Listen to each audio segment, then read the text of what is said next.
what we can learn from Iranian cinema, bahasa Inggris sedikit, yang bisa diakses di Quiku dan juga di YouTube channel Madani Film Festival. Nah, kali ini kita akan membahas tentang film Iran, tapi tidak hanya filmnya, tapi beyond gitu ya. Di balik itu, apa yang membuat film Iran menjadi film Iran seperti sekarang ini? Karena seperti kita ketahui, di Iran itu kan dulu disebut Persia, itu penuh dengan kaya dengan khasanah kesastraan, filsafat, pemikiran dan lain-lain. Misalnya ada Sa'di Shirazi, ada Hafiz, ada Jalil Rumi, ada Fariduddin Attar, kemudian ada Ibnu Sina, Mullah Sadra, hingga di periode modern ini ada misalnya ada Mutahari, ada Ali Shariati dan lain-lain. Nah, diskusi kali ini pemantiknya adalah ketika saya bertanya tahun 2001 langsung kepada sutradara Iran Jafar Panahi di Jakarta International Film Festival. Saat itu salah satu pertanyaan saya adalah kenapa film Iran lebih maju dibandingkan film Indonesia, padahal kita tahu bahwa sama-sama negara muslim mayoritas dan sama-sama negara di Asia dan sebagainya, banyak persamaannya gitu. Kemudian jawabannya adalah karena penonton dan filmmaker Iran itu sudah akrab dan membaca karya-karya sastra dan filsafat. Karena itulah karya-karyanya begitu mendalam. Nah, inilah salah satu pemantik diskusi kali ini,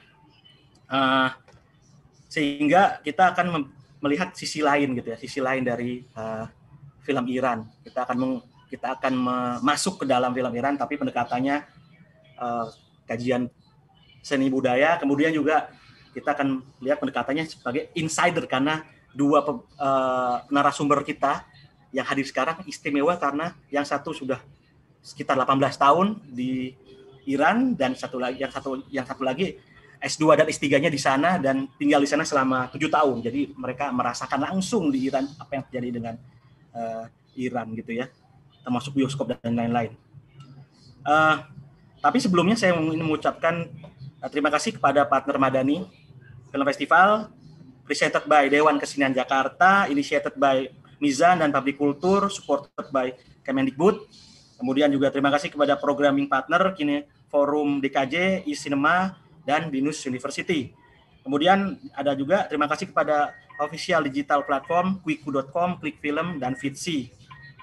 Dan terima kasih kepada publisis Amigdala dan media partner Koran Tempo, Tempo.co, Republika, Makro Klinikini, Alif.id, Ruang Obrol.id, Islami.co, NU Online, dan Seputar Event. Dan jangan lupa kunjungi medsos Madani Film Festival di madanifilmfest.id, kemudian Instagram fanpage di Facebook dan Twitter sama Madani Film Fest, fanpage Facebook adalah Madani Film Festival, dan YouTube Madani Film Festival. Dan jangan lupa di Quiku ada program Panorama Iran, di mana kalian bisa nonton film-film Iran. Judul-judulnya ada Parting kemarin udah ada di pembukaan, kemudian ada Glass, ada Road to Perdition, ada Amir, kemudian ada Patio dan lain sebagainya. Silahkan berkunjung setelah diskusi, tentu saja setelah diskusi ini gitu ya, untuk melihat gitu ya. Oke. Kali ini saya ada kedatangan dua tamu istimewa. Yang pertama adalah Mbak Afifah Ahmad. Halo Mbak Afifah. Halo Mas. Oke. Saya akan perkenalkan Mbak Afifah Ahmad. Saat ini berdomisili di Teheran dan aktif dalam komunitas Gus Durian Teheran. Pernah menempuh pendidikan bidang budaya dan pemikiran Islam di Al-Mustafa International University. Ibu dari satu putra ini sehari-hari berprofesi sebagai penulis di berbagai media online maupun cetak. Selain hobi traveling, kalau baca bukunya itu kemana-mana tuh. Nanti kita bahas ya, sedikit terkait dengan film Iran. Hobi traveling dan menulis banyak artikel tentang perjalanan. Penulis buku The Road to Persia ini juga mendalami kajian budaya dan sastra Persia. Pas lah. beberapa tulisannya terkait ulasan film Iran pernah dimuat di situs alif.id ya, terutama yang seri itu ya, seri belajar dari film Iran ya. Mengisi kolom ngaji Rumi ini juga tengah mempersiapkan buku terbarunya tentang Hasanah Persia. Wah, ini mungkin bisa kasih bocoran sedikit nih tentang apa gitu ya.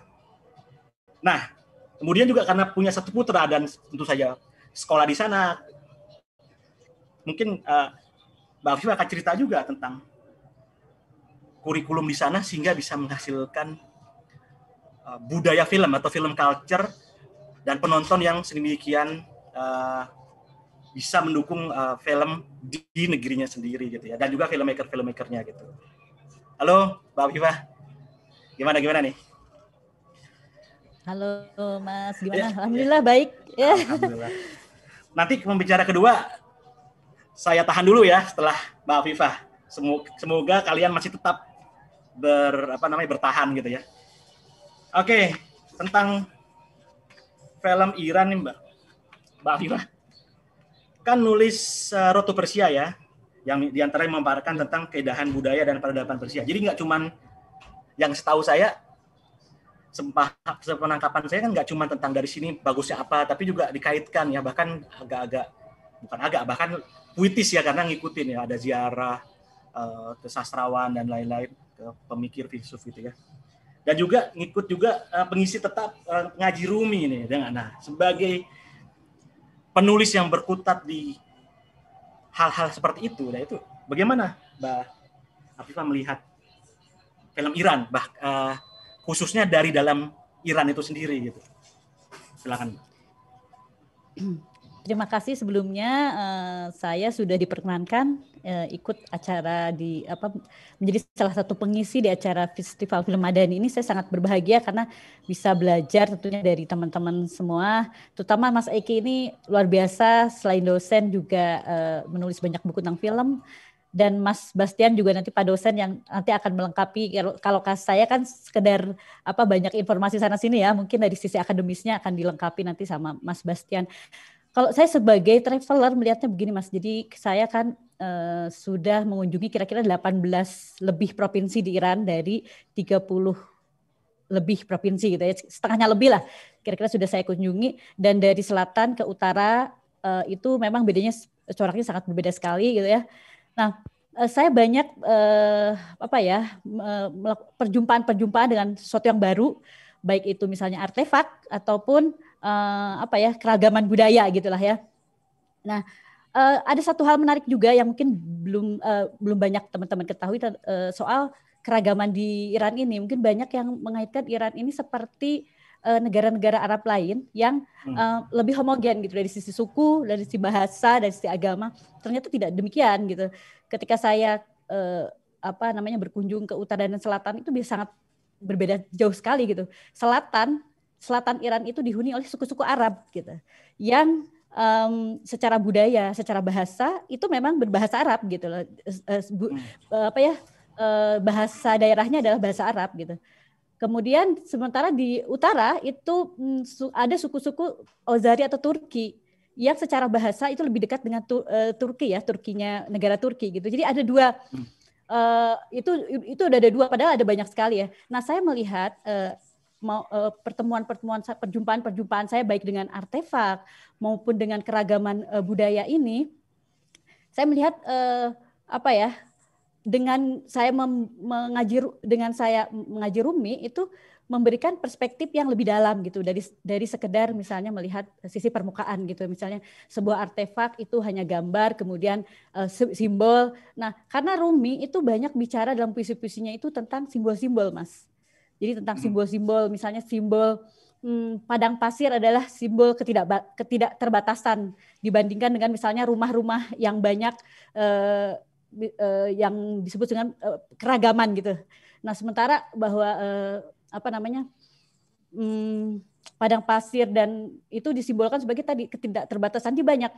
Terus kemudian minuman itu disimbolkan sebagai sesuatu yang sangat indah ya, pertemuan dengan Tuhan. Hal-hal simbol-simbol seperti itu. Nah, dengan mengaji Rumi saya membaca simbol-simbol artefak yang saya kunjungi dan kemudian keragaman sosial yang saya kunjungi ini saya mencoba masuk lebih dalam lagi ke ideofaknya sebuah lapisan budaya yang lebih dalam gitu ya, dari sekedar misalnya artefak gitu. Kalau Kuncoro Ningrat itu kan dia bicara tentang bahwa lapisan budaya itu ada yang artefak, sosiofak, kemudian ideofak. Betul nggak Mas? Saya ini bukan akademisi jadi tidak banyak tahu, hanya pernah membaca begitu. Nah, kaitannya apa kemudian dengan film Iran gitu? Saya melihat bahwa film Iran itu banyak juga menggunakan simbol-simbol gitu. Banyak menggunakan simbol-simbol yang itu kalau kita lihat satu kali tonton mungkin ada beberapa yang mungkin maksudnya apa ya. Nah, itu maksudnya apa itu sebenarnya adalah sebuah apa ya?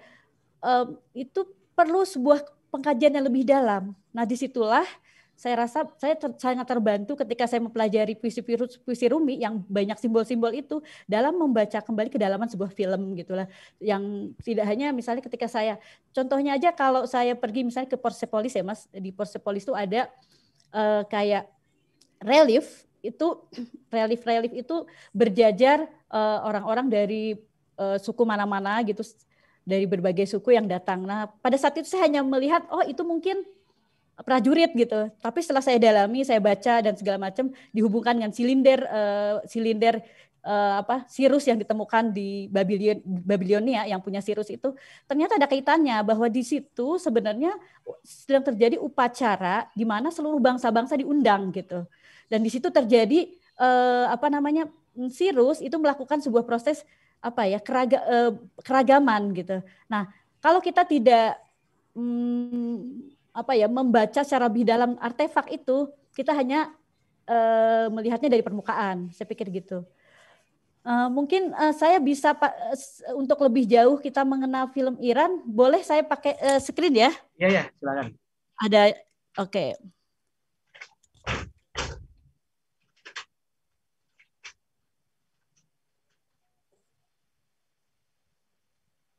Oke. Ini saya melihat mungkin kita mulai masuk ke kenapa sih kita perlu belajar dari film Iran ya. Saya melihat ada segitiga yang menarik nih. Sebentar saya screen itu dulu, full screen dulu ya. Oke. Ini ada yang menarik di sini. Saya melihat ada segitiga emas gitu. Ada rumah film, museum film, ada kota film. Saya melihatnya ini ada 3 segitiga emas ini. Pertama adalah museum film. Museum film ini dibangun tahun kalau nggak salah 1998 apa ya nanti. Nah kemudian tapi baru diresmikan di gedung itu tahun 2002. Nah di situ kita bisa belajar banyak lah. Ini kan gambarnya ya. Di sini ada museum film. Ini di Teheran. Seperti ini modelnya. Nah dia itu ini di Teheran. Ya, museum ini sangat membantu sekali. Jadi pertama saya datang itu saya sangat terbantu untuk membaca bagaimana sejarah film Iran, karena di situ di ruangan itu kita sebelum ke ruangan dulu ya. Jadi di sini ada sebelah kanannya itu nggak usah ada kafe, ada ruang tonton film, ada penjualan CD-CD dari luar yang biasanya itu menang festival, itu lengkap gitu. Ada jadi ruangan untuk khusus menonton juga. Jadi ini tempatnya cukup strategis gitu ya. Nah kemudian kalau kita masuk satu-satu ke dalam, nah ini bagian dalamnya. Oke.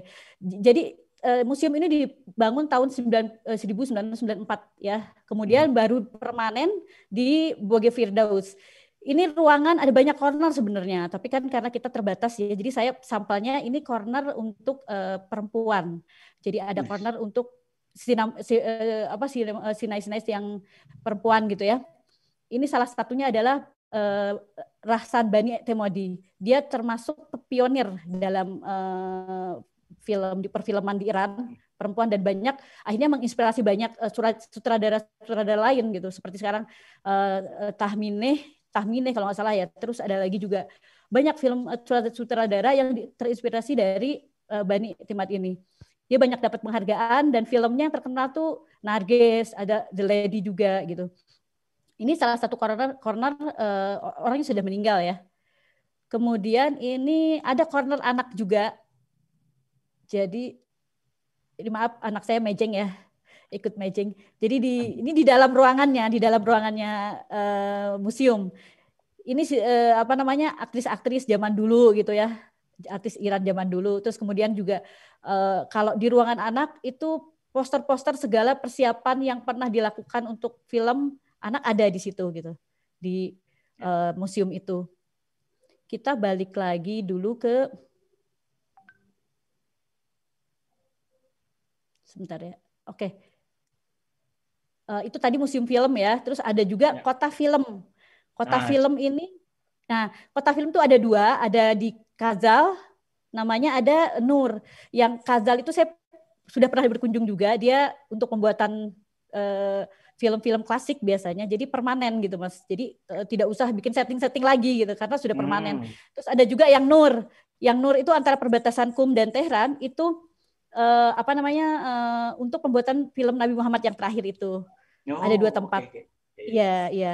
Itu sangat menunjang, museum film dan kota film ini sangat menunjang apa ya, dalam perkembangan film-film Iran, produksi film Iran gitu secara tidak langsung ya kalau museum film, karena orang melihat, kemudian melihat sejarah dan inspirasi. Saya sendiri terus terang ke sana itu sangat cukup banyak jadi tahu gitulah tentang sejarah awal-awal film Iran gitu. Nanti kapan-kapan perlu kita bikin tour juga nih Mas. Iya dong. Tour film. Nah, kemudian kita masuk ke rumah film.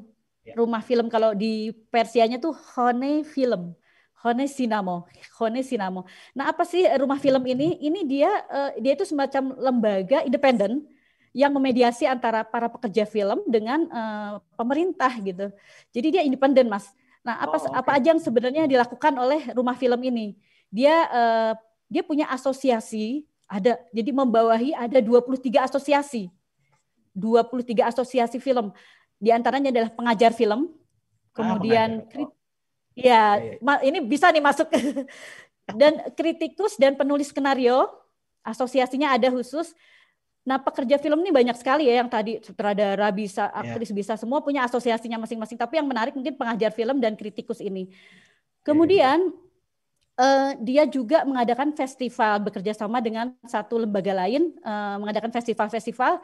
Dan menarik lagi, jadi di Iran ini tradisi literasi filmnya juga sangat cukup menarik gitu. Misalnya data film ini dia melakukan database naskah-naskah atau film-film film skenario film yang sudah tayang, itu dia punya database-nya gitu. Si rumah film ini dari tahun berapa dan tahun berapa dia melakukan database ini. Kemudian juga setiap tahun ada penghargaan buku film. Jadi tidak hanya festivalnya film aja, tapi buku-buku yang bercerita tentang film itu setiap tahun ada ada kayak festivalnya gitulah ya. Kemudian yang menarik ini distribusi juga. Jadi dia melakukan ini tadi ya, jadi mediasi ketika misalnya masalah kontrol film, masalah apa segala macam, dia melakukan negosiasi dengan pemerintah gitu, lembaga ini. Jadi saya lihat cukup punya bargaining power karena dia besar juga gitu, menaungi banyak asosiasi gitu. Nah, untuk pekerja film salah satunya adalah dia ini Mas, misalnya memberikan keamanan pekerjaan kan. Ketika kita bicara film tidak hanya aktris sutradara yang memang biasanya secara finansial sudah matang ya, tapi ada juga yang dia penata musik atau misalnya dia yang asistennya apa gitu ya, si asistennya ya sutradara atau pekerjaan umum yang lain lah, yang sesuatu yang misalnya secara finansial belum apa. Nah, ini rumah film juga memberikan keamanan itu gitu. Nah, berbicara tentang distribusi, nanti kita satu-satu nanti di-cut aja ya Mas kalau sudah lebih dari 15 menit. Ya. Jadi kita kita lihat sedikit lagi. Oke. Sebentar ya. Ini kota film yang saya tadi ceritakan. Jadi ini latar belakangnya film serial Nabi Yusuf kalau nggak salah. Jadi dibuat seperti Mesir di kota Ghazal itu. Oh, jadi buat itu ya, buat syuting film ya, kayak di Hollywood ada studio, tapi ini satu kota isinya satu kota Mas. Film. Saya berkunjung ke sini ya. Jadi semacam ini, Hollywood ya, betul. Ya, gitu. Ada 2 tempat gitu. Ini salah satunya namanya Kazal. Nah, kemudian rumah film yang tadi saya ceritakan itu dia 32 asosiasi, Mas.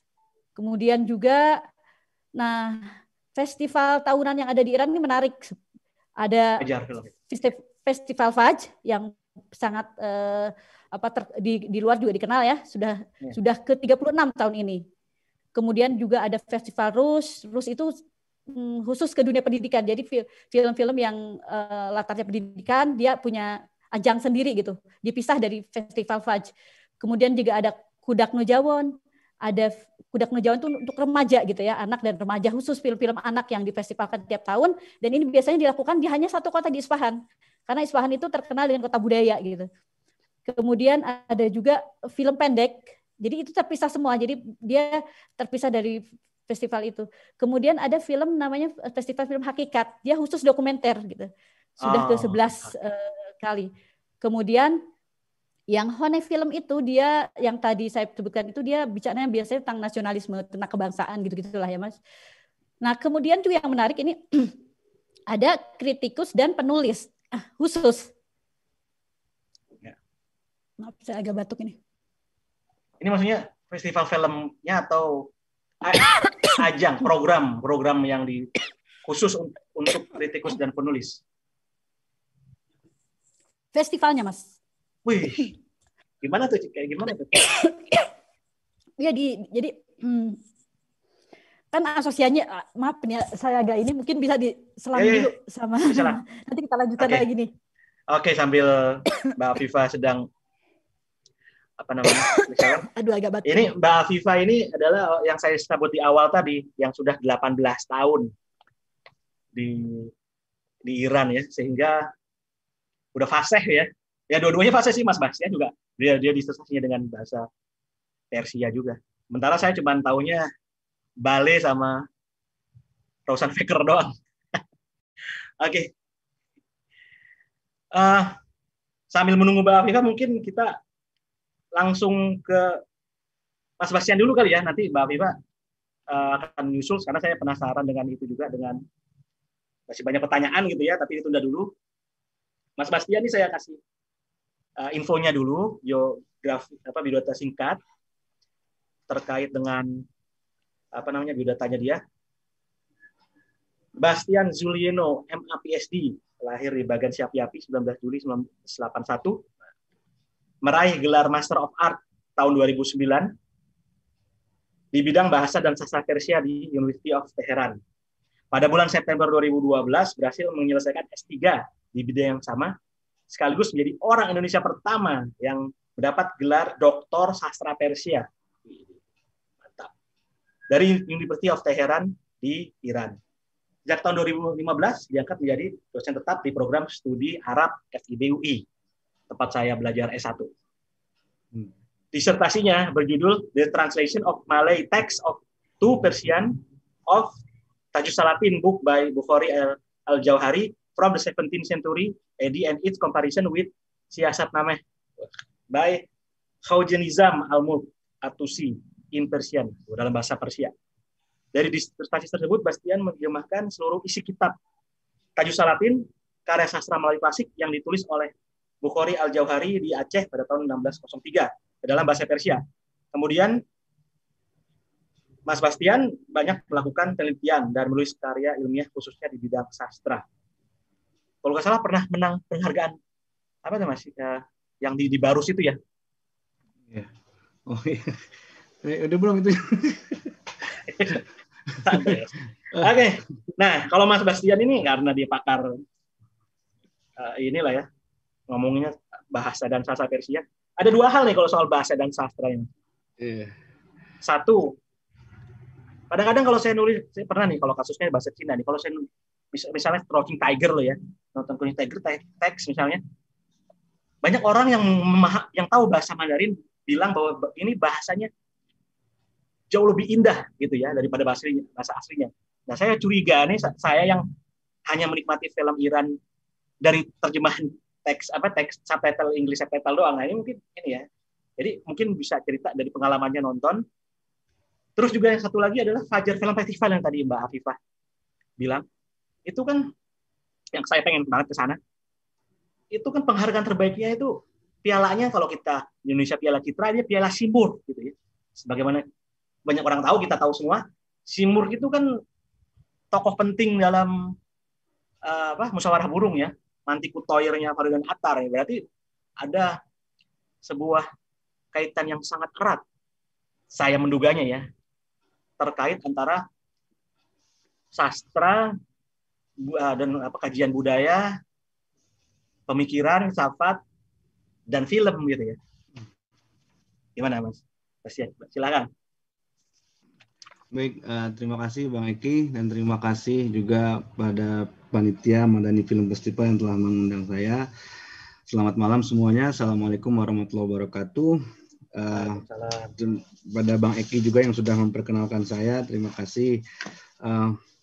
Ya, jadi latar belakang saya memang sastra ya, jadi sastra S2 dan S3 di sastra Persia dan di Universitas Tehran. Nah, pertanyaan Bang Eki tadi, sebenarnya saya ingin membuat apa ya? Jadi langsung ke seperti framing bagaimana film Iran kemudian dan hubungannya dengan sastra Persia itu sendiri. Saya kira nanti mengerucutnya ke relasi antara kedua itu. Oke. Nah,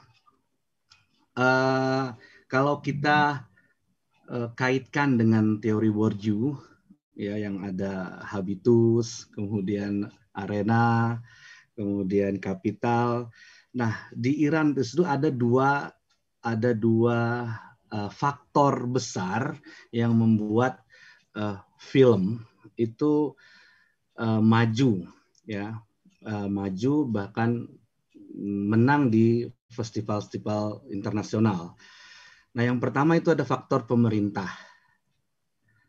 oke, dan yang kedua adalah budaya.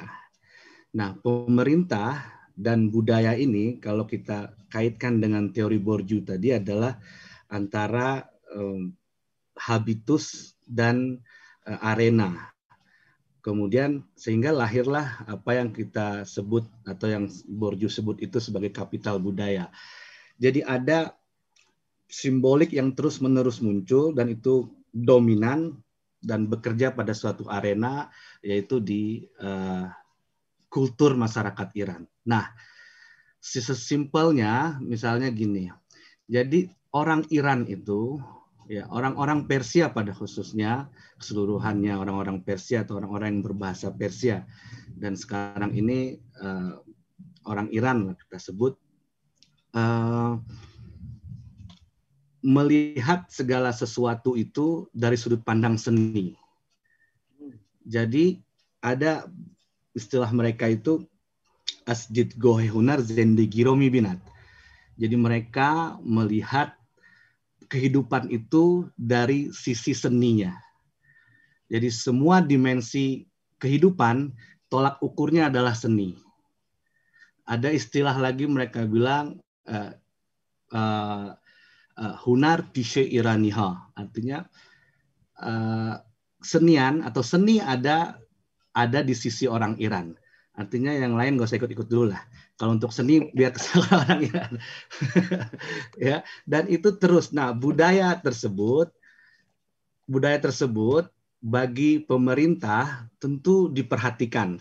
Artinya ada potensi di masyarakat yang bisa mempersatukan dan buat mereka juga memunculkan nasionalisme, kemudian bisa juga menjadi alat propaganda misalnya, ya. Nah, yang potensi itu adalah budaya. Nah, dalam hal ini sastra ini sudah mendarah daging bagi orang-orang Persia.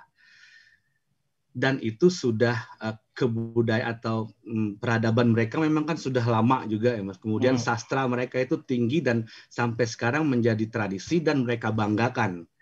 Bentar Mas. Jadi mendarah daging itu bisa dikasih ilustrasi nggak? Misalnya dari SD mereka udah diajarkan baca bukunya atau diskusi atau gimana tuh misalnya? Misalnya ketika kita di kelas waktu saya kuliah itu kan ada beberapa mahasiswa asing juga. Ada dosen itu profesor menyebut ke kami, mungkin kalian agak sulit memahami sastra Persia ini. tidak sebanding dengan teman-teman yang orang Iran itu. Orang-orang Iran itu besar aja dengan puisi katanya. Jadi mereka itu besar dengan puisi, dinabobokkan dengan puisi. Nah, di dalam sehari-hari, misalnya kita temui dari orang biasa, level paling biasa misalnya di pasar, itu mereka biasa misalnya berdiskusi tentang filsafat atau tentang sastra dan hafal dan rata-rata hafal apa karena selalu jadi rujukan. Jadi ketika mereka ngomong ini Rumi ngomong apa, Hafiz ngomong apa, Halaj ngomong apa, Ator ngomong apa, Umar Khayyam ngomong apa, Sa'di bicara apa. Jadi setiap dimensi kehidupan. Nah, kembali ke film, jadi kenapa film ini menjadi kuat?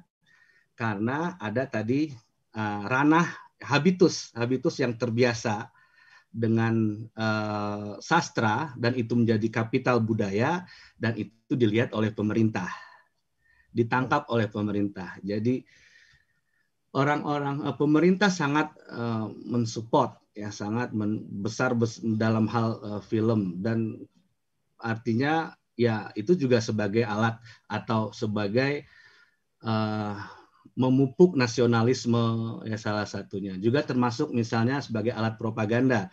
Artinya ketika informasi tentang Iran dari barat yang digempur Habib selalu miring dan dijawab dengan film. Ya, ini kan jadi alat jadi alat propaganda sebenarnya untuk mengkanter hal-hal miring tadi. Ya, termasuk bagi rakyatnya sendiri gitu. Untuk orang Iran sendiri di pemerintah. Jadi ada dua faktor yang penting dan kenapa maju ya. Tadi pertama karena pemerintah, kedua ada budaya dan itu menjadi kapital budaya dan itu dijaga tradisinya. Dan saya kira pengaruh sastra dalam kehidupan mereka itu yang tadi Bang Eki tanya mendarah daging itu misalnya saya beberapa kali ketika di sana itu diundang bukan di Teheran ya, di berbagai provinsi. Jadi mereka misalnya kabupaten atau provinsi tingkat provinsi mengadakan festival puisi.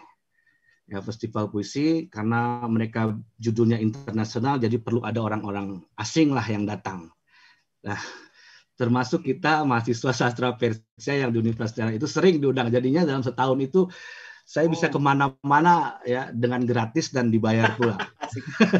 Itu tingkatnya sampai level kabupaten ya, yang bikin itu ya. Bikin kabupaten sampai provinsi ya. Dan antusiasnya sama seperti di kita kalau ada konser musik. Ya. Nah, saya pernah waktu di daerah bukan di Sirasnya tapi lupa saya itu kota kecil sekali dibagi di provinsi Siras. Itu ada anak kecil umur 5 tahun maju ke atas panggung membacakan puisi Rumi, bukan baca tapi menghafal puisi-puisi Rumi. Puisi Rumi untuk anak 5 tahun itu mungkin belum tentu mengerti dia juga. Tapi ya itu tadi yang kembali ke profesor saya di kelas itu pernah bilang, ya kita besar dengan puisi gitu. Jadi ya ada budaya yang kuat memang dan itu terpengaruh dari semua sisi akhirnya. Karena sastra tadi akhirnya berpengaruh kepada semua sisi. Nah, termasuk film ini. Jadi dengan penguasaan sastra akhirnya mampu menulis naskah, konsep naskah yang kuat, dialog yang kuat dalam film. Akhirnya film itu jadi kuat juga ya karena penaskahan dan konsep dari penaskahannya yang matang. Dan matang itu karena orang banyak menulis. Nah, orang banyak menulis itu karena orang banyak membaca. Nah, karena membaca dan bacanya adalah untuk bacaan sastra dari kecil sudah diajarkan. Lagi-lagi sastra sih Mas. Ya. Jadi sastra yang menjadi kapital budayanya orang-orang Persia secara umum.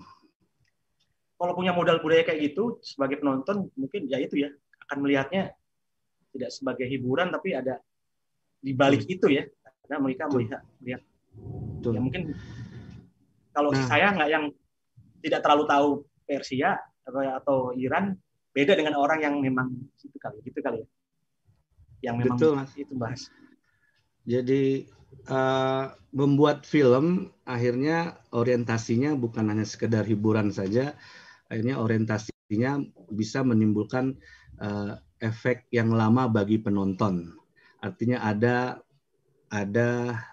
bekas bagi penonton, dan itu kemasannya di tangan sutradara tentunya. Bagaimana dia mengemas itu kemudian dengan penaskahan yang matang.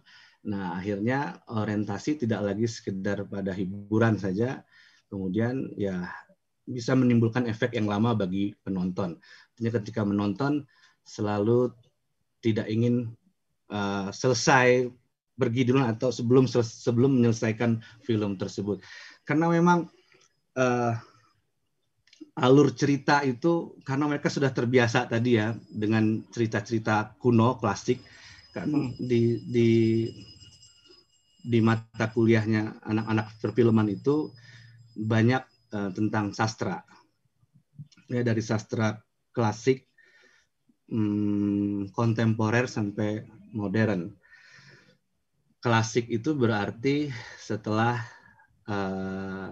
Islam masuk ke Persia ya.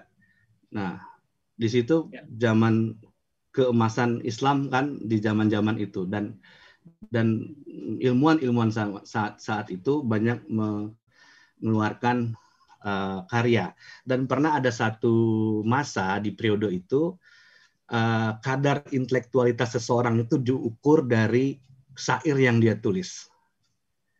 Jadi belum bisa disebut sebagai ilmuwan kalau belum ada karya yang monumental, dan itu ada ceritanya, itu ada dikisahkan di situ tuh ada jurinya saat itu ketika menguji itu.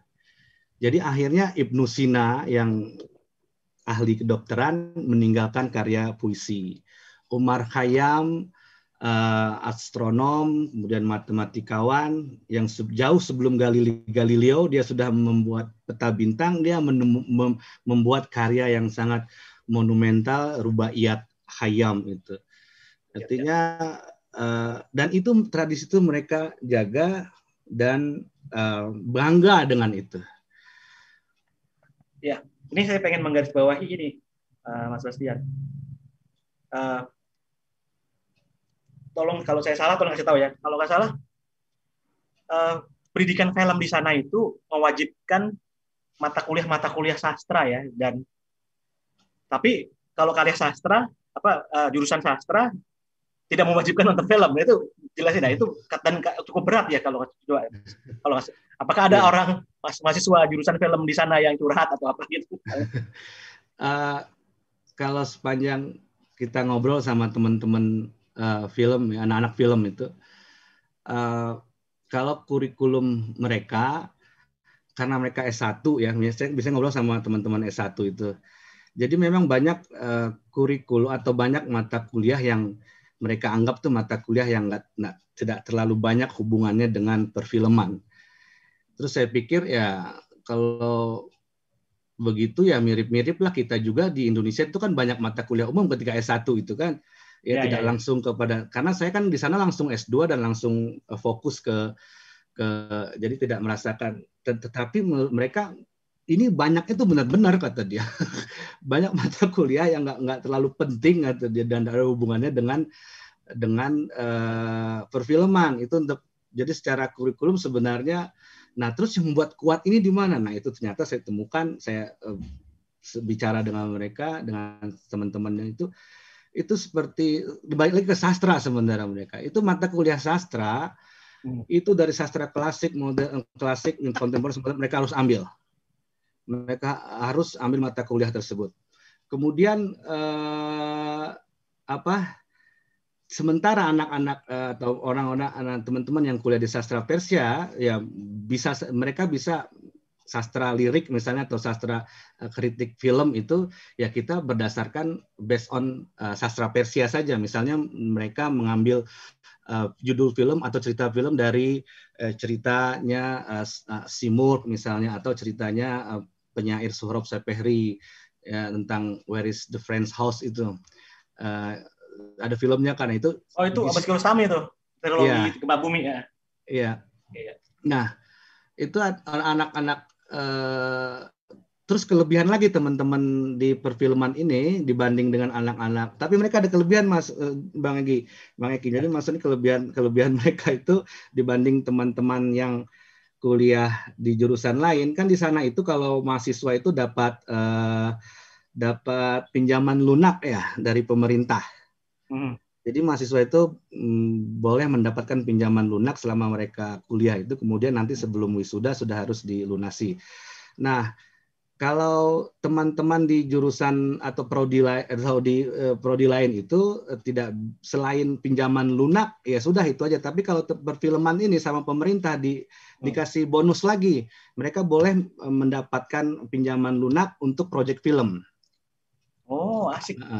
Ya, jadi bukan hanya kalau yang selain perfilm, anak-anak selain perfilman ya pinjaman lunak untuk kebutuhan kuliah, beli laptop atau itu, tapi kalau anak film itu dapat pinjaman lunak juga untuk proyek film gitu.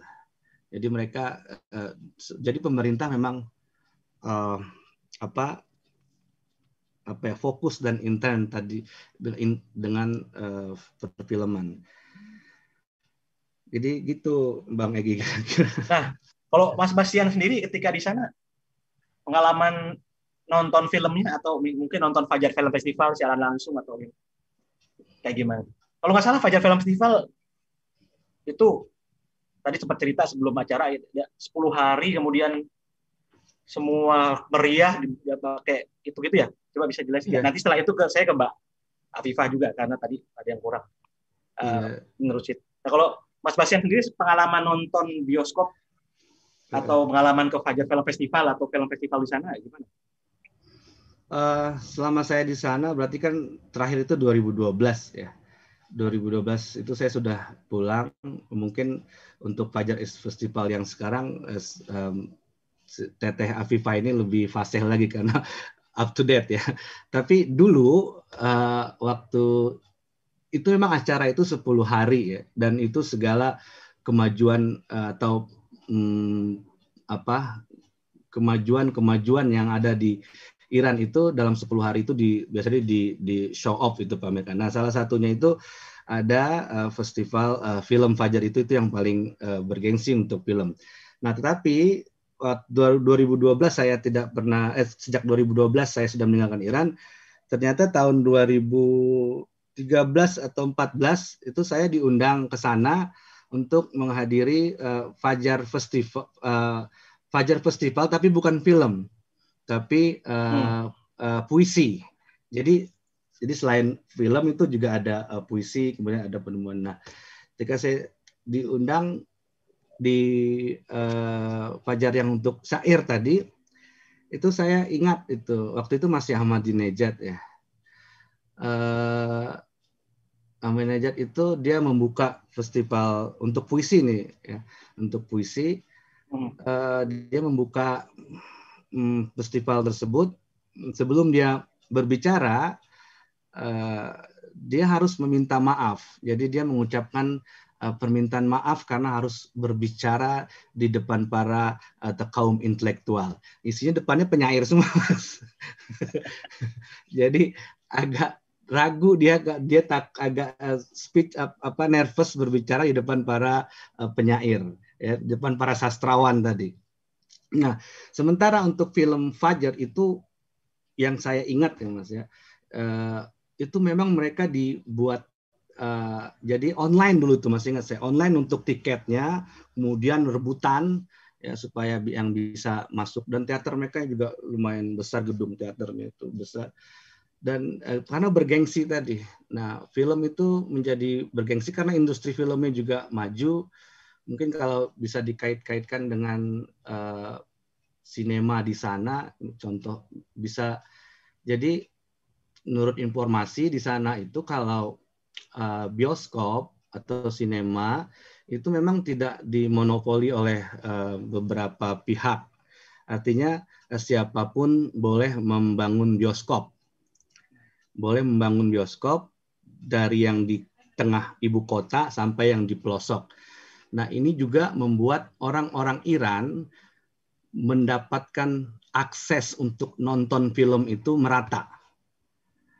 Ya, jadi karena ada pembebasan siapapun yang punya, pengusaha yang punya, kalau mampu bikin bioskop.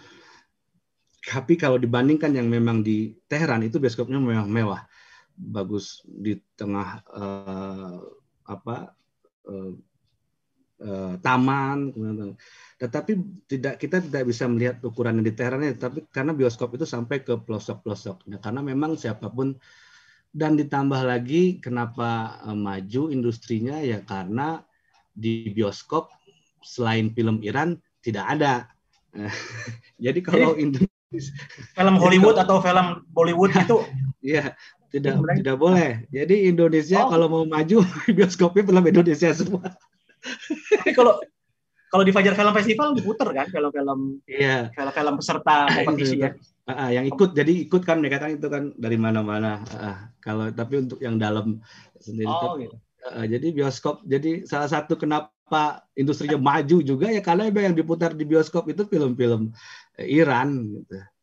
Film-film Iran, dan akhirnya kreativitas itu muncul lagi-lagi karena keterbatasan, ya. Keterbatasan artinya terlalu ketat sensornya, terlalu ketat aturannya. Di situ orang berpikir sekuat tenaga untuk memunculkan kreativitas, ya. Nah, tidak ada seks, tidak ada horor, tidak ada diskriminasi, tetapi memunculkan cerita-cerita sederhana dikemas dengan apik tapi mahal ceritanya, dan kuat di konsepnya.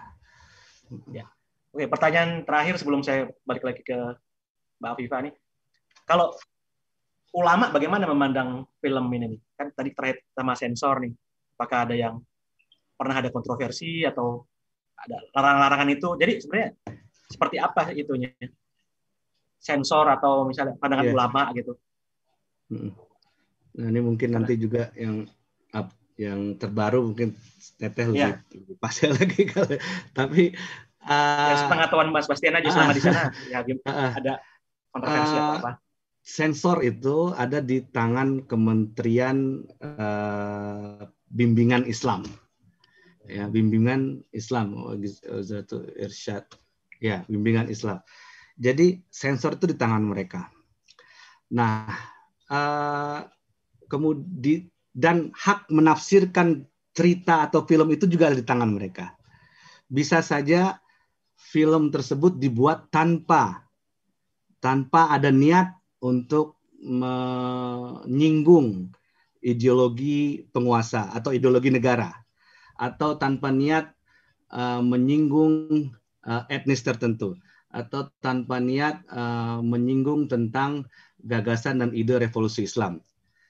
Tetapi lagi-lagi yang berhak menafsirkan itu adalah orang yang di kementerian tadi. Nah, bisa saja pembuat film ini tidak ada niatnya ke situ, tapi ketika ditafsirkan, dan ini terjadi ketika film The Lizard itu tahun berapa ya? Itu kalau 2010 apa 2000, saya di sana itu sudah jadi, dan memang diperuntukkan mereka membuatnya itu untuk konsumsi orang Iran, dan itu film komedi sebenarnya, ya, film komedi sebenarnya. Tetapi ketika naik ke sensor, nah disitulah ada penafsiran yang mungkin menyinggung sebagian ulama akhirnya di-ban lah film itu. Di-ban film itu, tetapi menyebar kemana-mana. Jadi menyebar. Akhirnya ketika saya di Dubai itu di airport tuh saya melihat ada gerai itu yang menjual film itu. Dan di dalam sendiri juga banyak. Dan memang filmnya komedi, lucu ceritanya. Tapi mungkin ya saya bilang tadi hak tafsir itu ada di badan sensor yang ada di Kementerian Bimbingan Islam itu. Jadi kalau ulama melihatnya ya ulama sendiri kan mereka itu selain untuk Islam yang beragama Islam atau yang ulama mula itu dia selain juga harus belajar Quran dan hadis, mereka itu harus banyak hafal puisi. Jadi karena itu menjadi ketika mereka ceramah salah satu rujukannya selain Quran dan hadis itu adalah syair-syair tadi. Jadi kembali kalau melihat filmnya itu memang sudah budaya dan sastra itu sudah melekat ya di semua titik itu ya kembali ke sastra, sastranya harus kuat ya karena itu mereka melihat segala sesuatunya ukurannya adalah seni. Siap. Saya kira itu. Balik lagi sebentar ke Mbak Afifah sebelum kita diskusi. Mbak mau tadi melanjutkan tadi. Penasaran nih dengan ini dengan PPT-nya. Siap. Mas Bastian ntar kalau punya Dalizar saya minjem dong. Oh banyak di YouTube ada Mas. Buset. Cari aja Dalizar itu. Minta itulah. Minta kuiku buat masukin. Oke. Bisa Bas kalau Tadi ini apa namanya? Tadi sampai mana ya kita ngobrolnya? Oh, bioskop, sampai bioskop. Tadi nyambung dari. Ya. Gitu. Nyambung. Ini bioskop tertua ya di Teheran yang sebenarnya awal bioskop itu dibangun tahun 1904, tapi kemudian itu bentuknya kayaknya masih sederhana dan kayak dipisah gitu, laki-laki perempuan kayak gitu-gitulah zaman Khojor gitu ya. Kemudian dinasti Qajar. Kemudian tahun 1917 itu sudah mulai agak modern dan yang sampai sekarang masih ada bangunannya itu namanya Sinamo Iron dan sampai sekarang itu ada sekitar 600 bioskop di seluruh Iran. Kalau pengalaman saya nonton bioskop itu malah lucu pertama kali nonton bioskop di Iran itu sebenarnya nggak sengaja. Jadi saya dari Qum itu kan pindah ke Teheran.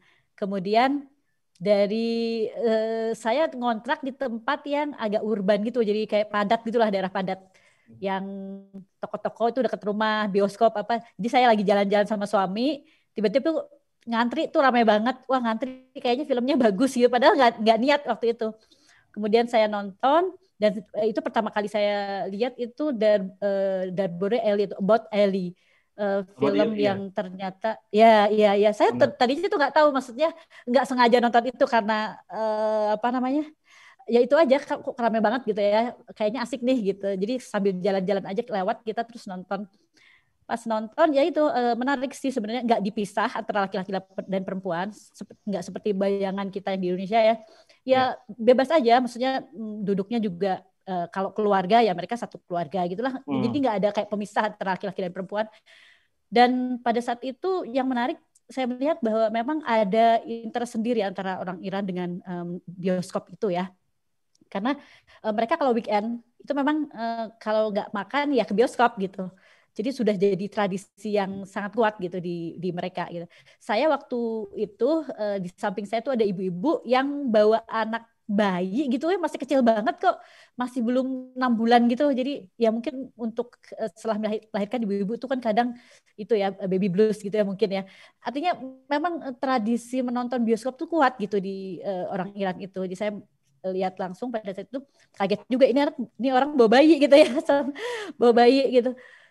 Terus beberapa di Teheran macam-macam juga sih tipe bioskop ya. Kalau misalnya yang dari yang sangat modern, saya beberapa kali sempat masuk sih dan ngajak teman. Jadi ada teman dari Indonesia yang penasaran, sebenarnya nggak bisa bahasa Persia tapi karena penasaran pengen lihat dalamnya gitu, saya ajak juga nonton di Iran. Nah masalah itu bioskop itu ya Mas. Kemudian kalau tadi rekomendasi film-film yang untuk pelajar itu menarik juga sih, karena anak saya dari kelas satu SD itu selalu ada acara dalam 1 tahun itu 1-2 kali itu nonton film bareng. Nggak mesti kalau misalnya film sejarah gitu loh, nggak ya. Misalnya film-film yang lagi update aja. Misalnya sekarang film apa, ini ada tema anak-anak gitu. Ya udah ada acara nobar gitu. Satu kelas biasanya mereka dibawa ke bioskop gitu. Itu juga tradisi menonton bioskop dari mulai anak-anak juga sudah saya lihat bagus gitu. Dari kelas 1 SD saya lihat hampir tiap tahun itu ada acara begitu gitu sampai ya sebelum pandemi kemarin gitu ya. Itu tradisi. Bahkan sekarang suami saya kan sedang ngambil MBA juga dokter untuk bisnis ya. Kalau saya lihat kuliah-kuliahnya online itu nanti terakhir tuh selalu ada rekomendasi untuk kalian untuk memperkaya ini, selain baca-baca ini, buku-buku ini, coba kalian referensi ke film, tonton film ini gitu. Jadi memang selain tadi sastra ya, selain sastra juga mereka punya ini cukup interaksi cukup bagus gitu ya dengan film juga gitu.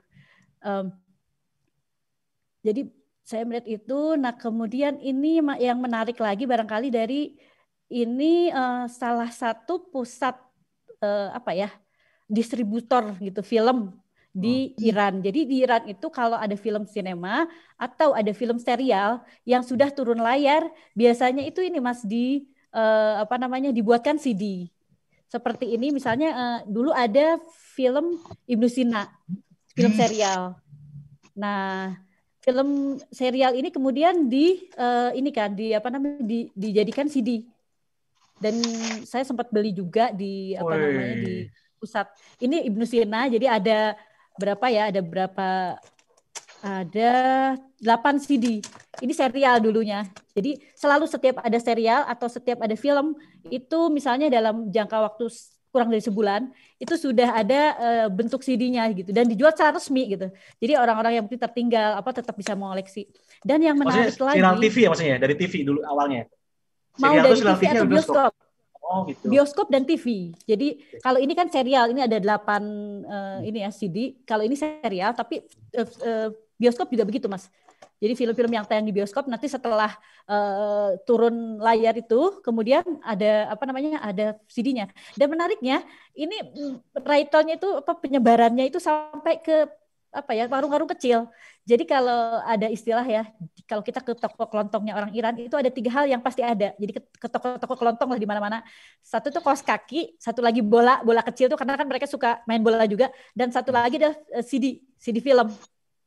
Itu selalu ada. Jadi film yang sudah nggak ditayang di bioskop itu biasanya secara resmi diedarkan di toko-toko gitu juga. Di toko-toko biasa kita ke warung gitu kita bisa dapat film gitu dan secara resmi itu gitu.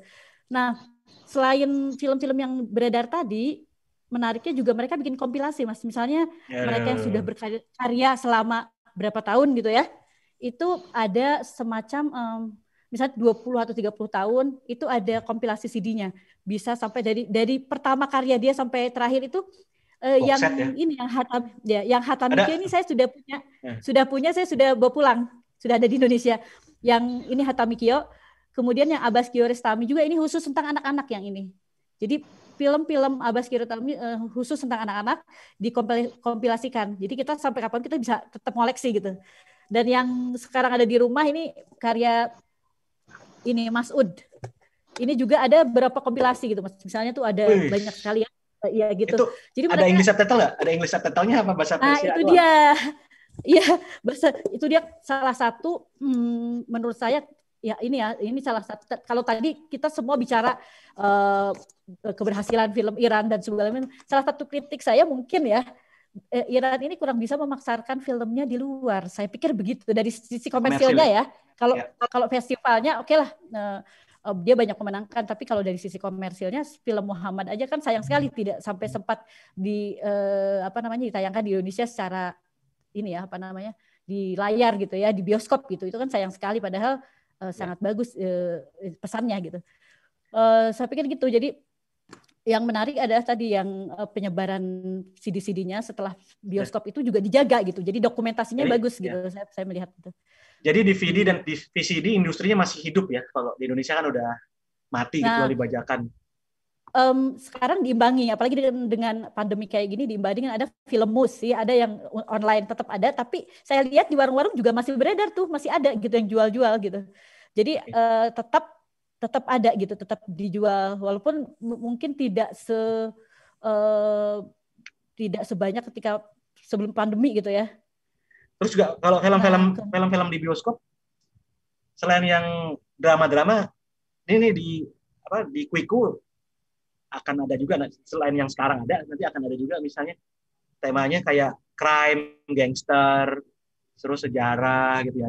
Terus saya pernah dengar juga ada yang horor atau thriller gitu. Nah, itu selama di sana ada juga nggak film-film yang komersil lah, bukan yang jatahnya filsafat yang maksudnya banyak ya, banyak. Memang selera orang Iran juga umum ada juga ya yang umum ya.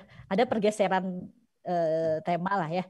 Saya lihat bervariasi kok, tapi kalau horor memang lebih sedikit. Horor itu hampir misalnya bandingannya 10 mungkin 1 dan tidak banyak diapresiasi gitu. Mungkin karena saya juga nggak tahu ya budaya apa ya, rasionalitas atau apa mempengaruhi apa, saya juga kurang tahu kalau masalah itu. Tapi film horor itu tidak terlalu mendapat apresiasi.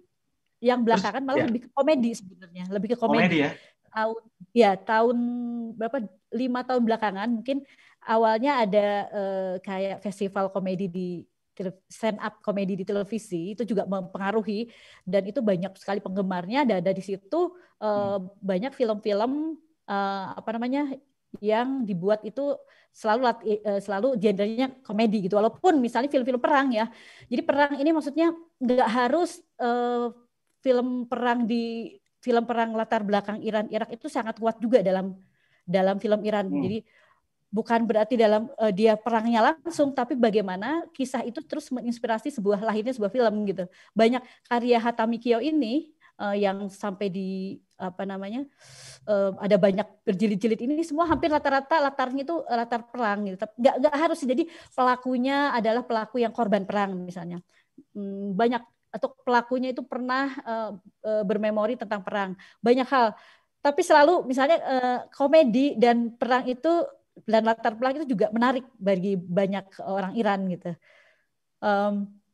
Salah satunya itu yang Ihrojiho, mungkin Mas Bastian tahu itu. Ihrojiho itu sempat penjualan terbanyak. Jadi itu sebenarnya latar orang-orang yang preman. Kemudian orang-orang preman ini dia terus punya ide jadi nasionalis gitulah. Tapi disampaikan dengan sangat bagus gitu. Dan ini sampai dibuat 1-2-nya, dan ini termasuk terlaris ya. Judul filmnya Ihrojiho. Itu sempat berkali-kali, CD-nya juga dibuat berkali-kali dan laku keras di pasaran. Jadi komedi, dan sekarang komedi memang yang lagi banyak diapresiasi. Terus saya lihat ada pergeseran juga, misalnya tema-tema perempuan, walaupun dia mengambil tetap tema besar perempuan, tapi antara tahun 90-an saya pertama datang, misalnya 2002 itu saya datang, tapi banyak tema-tema film itu kan dibuat tahun 90-an yang saya nonton CD-nya itu tema perempuannya misalnya tentang pernikahan di bawah umur, misalnya tema-tema perempuannya masih begitulah. Kemudian bergeser lagi, itu sudah dianggap selesai lah tema-tema itu, dia masuk ke seperti misalnya Darbore Eli itu, kalau Mas Eki juga nonton, itu kan satu kritik sosial juga sebenarnya, bagaimana seorang perempuan yang masuk ikut pergi gitu keluar kota sama keluarga yang bukan mahram gitulah ya kan. Zaman itu menjadi sebuah suatu yang tidak biasa di Iran gitu, tapi kemudian lahir film itu dan ya cukup banyak memberi pengaruh lah itu artinya. Dan kemudian kesini bergeser lagi, kalau kita lihat yang film Pasio itu Mas, kita lihat film Pasio itu kan juga tema besarnya perempuan ya, tapi kemudian di situ bagaimana perempuan itu harus siap menghadapi hal-hal yang harus mandiri lah, saya melihat begitu.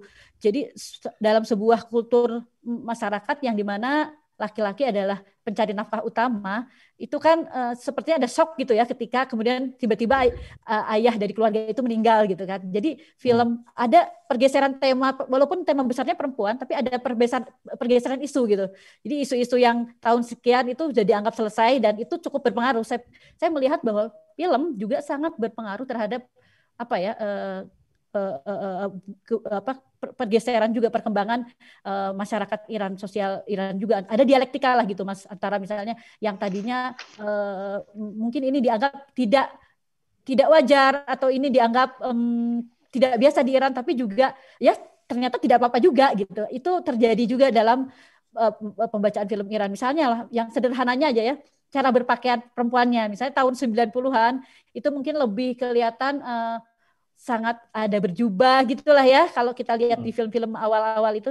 Terus kemudian ada pergeseran yang lebih santai gitu loh. Tahun-tahun ini ya penggunaan baju untuk perempuan lebih santai gitulah, yang bisa lihat Mas di film-film Iran yang sekarang mungkin dibanding film-film sebelumnya. Saya begitu. Oke. Oke. Terima kasih Mbak Afifah. Sebelum kita ke tanya jawab, saya satu lagi nih buat Mbak Afifah yang kan anaknya sekolah di sana ya. Nah, kalau nggak salah ada yang mau di-share ya tentang kurikulum atau silabus. Ada ini ya? Oke, ini mungkin ini terakhir sebelum kita ditanya jawab ya. Oke. Ini kurikulum anak saya jadi untuk kelas 6 ya, untuk mata kuliah budaya dan seni. Gitu. Jadi ini ininya apa namanya? Ini daftar isinya gitulah ya. Saya ngintip-ngintip sedikit. Kelas 8 ya, kelas 8, 2 SMP berarti ya? 2 SMP ya? 2 SMP. Kelas 8. Ya, mereka diajarin desain arsitektur, kemudian interior juga, kemudian diajarkan imajinasi dan ilustrasi, kemudian diajarkan dasar seni foto gitu. Mungkin kita melihatnya ya anak SD juga sekarang bisa mengakses internet dengan mudah aja gitu kan ya. Tapi beda ketika itu menjadi sebuah kurikulum, artinya akses informasi itu lebih terbuka lagi gitu, lebih untuk semua gitu. Jadi bukan untuk kalangan tertentu yang memang dia ingin, tapi semua punya potensi untuk belajar hal yang sama gitu. Nah, ini saya contohkan aja ya Mas ya. Ini gambar-gambarnya di bawah ini. Nah, ini selalu menarik mereka membuat di awal pelajaran tuh selalu ada fikunit. Jadi fikunit itu, ayo kita berpikir yuk gitu. Jadi selalu ada begitu di awalnya itu, fikunit gitu. Ayo kita berpikir yuk gitu. Nah, ini anak-anak disuruh membedakan antara dua gambar ini. Yang satu adalah gambar di Persepolis ini, gambar relief di Persepolis tentang inilah ya sebuah apa namanya seekor harimau dengan buruannya gitu.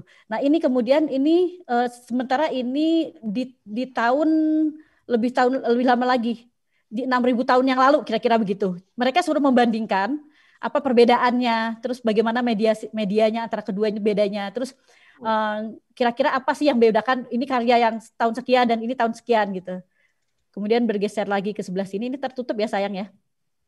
Nah ini juga begitu, ketika mereka anak-anak diminta untuk mengilustrasikan bagaimana sih burung pada saat, bagaimana orang-orang zaman dulu itu mengilustrasikan burung gitu, mengimajinasikan burung. Jadi macam-macam pada zaman misalnya ini per daerah macam-macam ternyata. Ini di Kurdistan yang pertama. Ini di Kurdistan mereka mengilustrasikan karya seni dengan burungnya itu seperti ini. Kemudian di Loreston, kemudian ini di Sori, dan yang terakhir ini di apa namanya? Di Persepolis. Saya pernah lihat. Nah ini juga gambar-gambar yang saya copy paste dari mereka, dari gambarnya anak saya. Jadi mereka diajar seni fotografi yang apa namanya? Karena bagaimanapun penting, karena kan saling berhubungan. Film, fotografi, seni itu semua saling berhubungan, dan ketika kita punya base satu sudut pandang tentang sebuah karya seni, itu akan sangat membantu kita mengapresiasi karya-karya lain juga film gitu. Mereka diajarkan untuk membaca BOF itu ya, kalau bahasa ininya itu tuh pattern ya, apa sih pattern ya. Kemudian juga ini Pattern pola. Kemudian ini diajarkan sudut pandang juga, anak-anak diajarkan sudut pandang dalam fotografi. Sesuatu yang sebenarnya biasa, tapi menurut saya penting karena ini membantu anak-anak untuk mengapresiasi karya seni lain gitu. Ini sangat penting. Dan ini selalu ada Fikunit selalu begitu, Fikunit. Iya. Fikunit selalu dimulai dengan ayo mari berpikir gitu. Ini mereka suruh membandingkan antara dua arsitektur yang ada di kota Isfahan dan Kosyon untuk sebuah kubah masjid. Kubah masjid yang ternyata Isfahan punya ciri khas sendiri dan Kosyon juga punya ciri khas sendiri.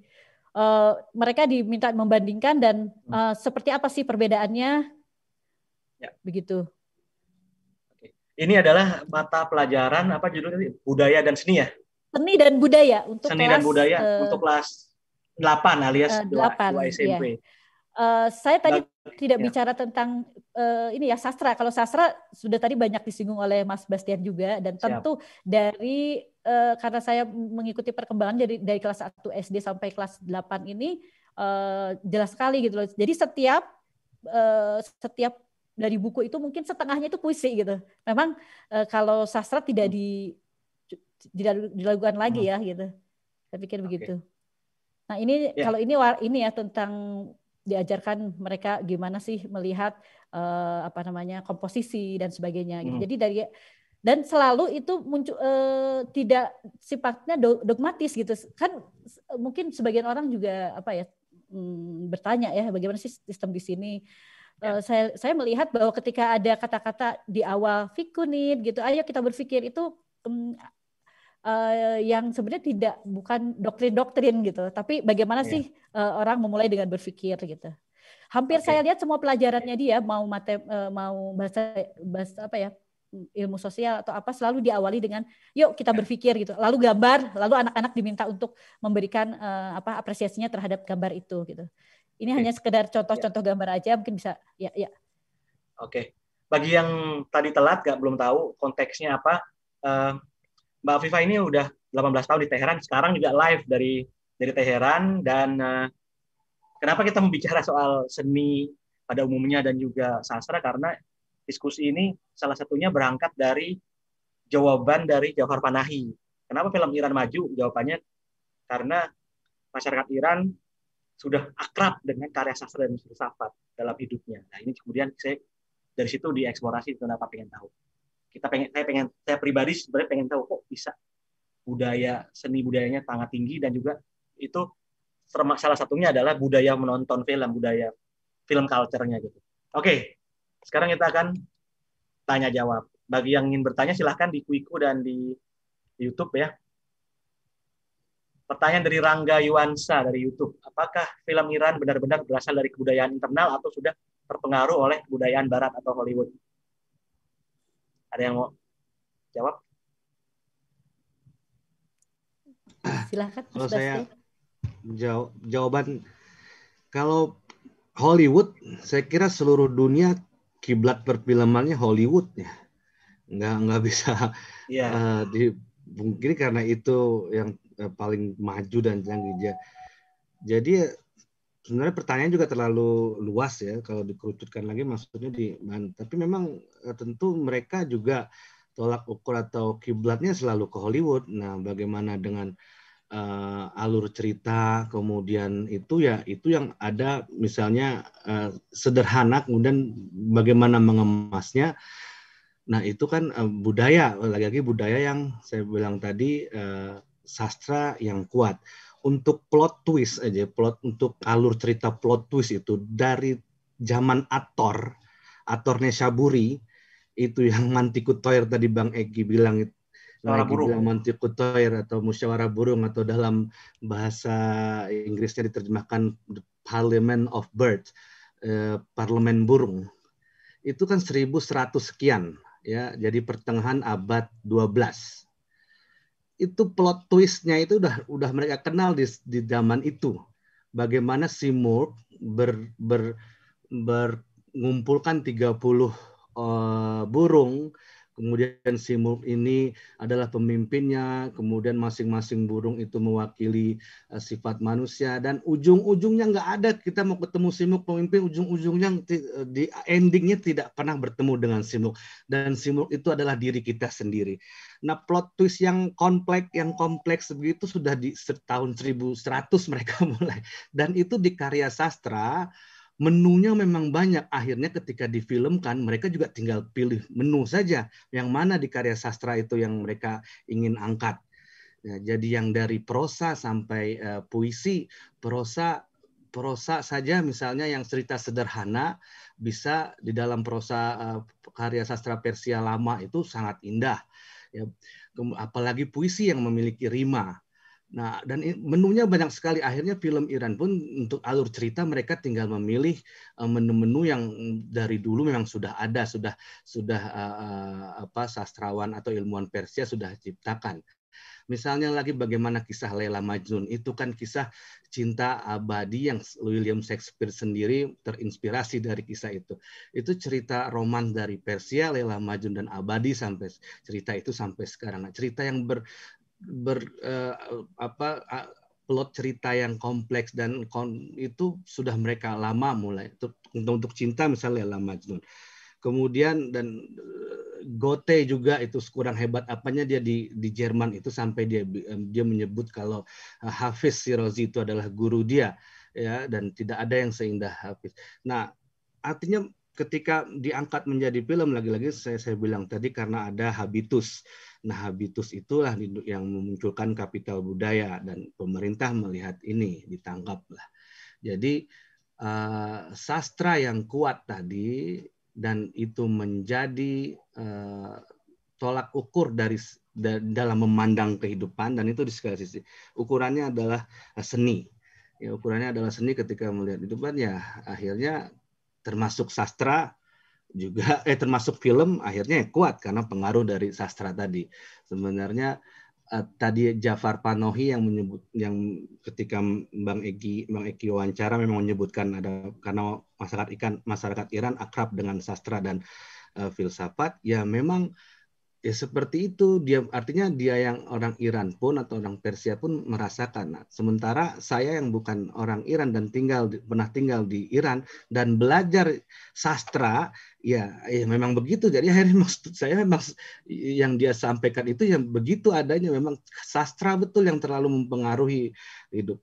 Sampai ketika termasuk diplomasi mereka dengan Barat sampai sekarang nggak selesai juga, mungkin itu karena kemampuan diplomasi bersastra, bertutur lisannya yang tawar menawar ya.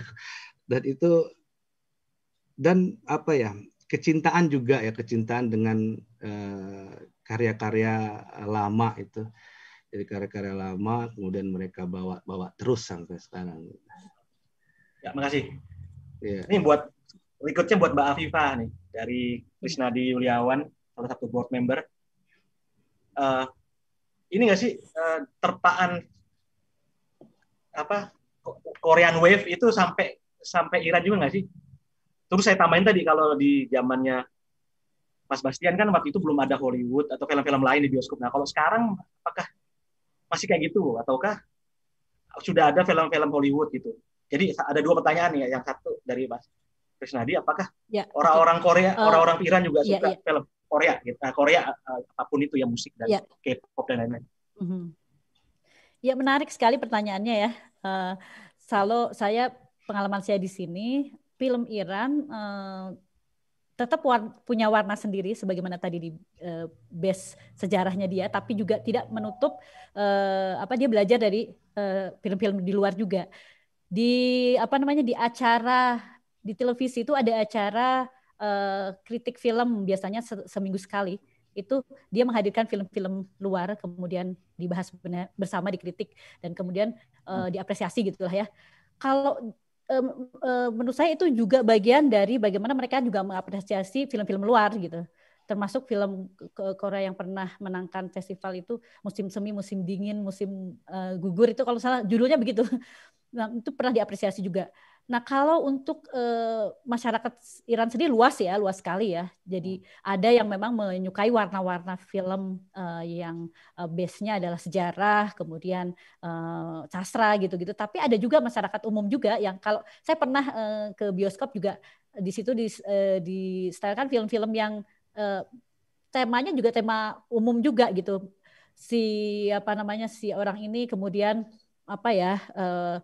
pergi ke Amerika gitu-gitu juga. Jadi ada setting di Amerika juga. Jadi terpengaruh. Saya pikir terpengaruh juga, tapi tetap punya warna sendiri gitu. Nah, seperti misalnya film-film Abbas Kiarostami itu kalau kita lihat itu kan dia punya warna sendiri ya.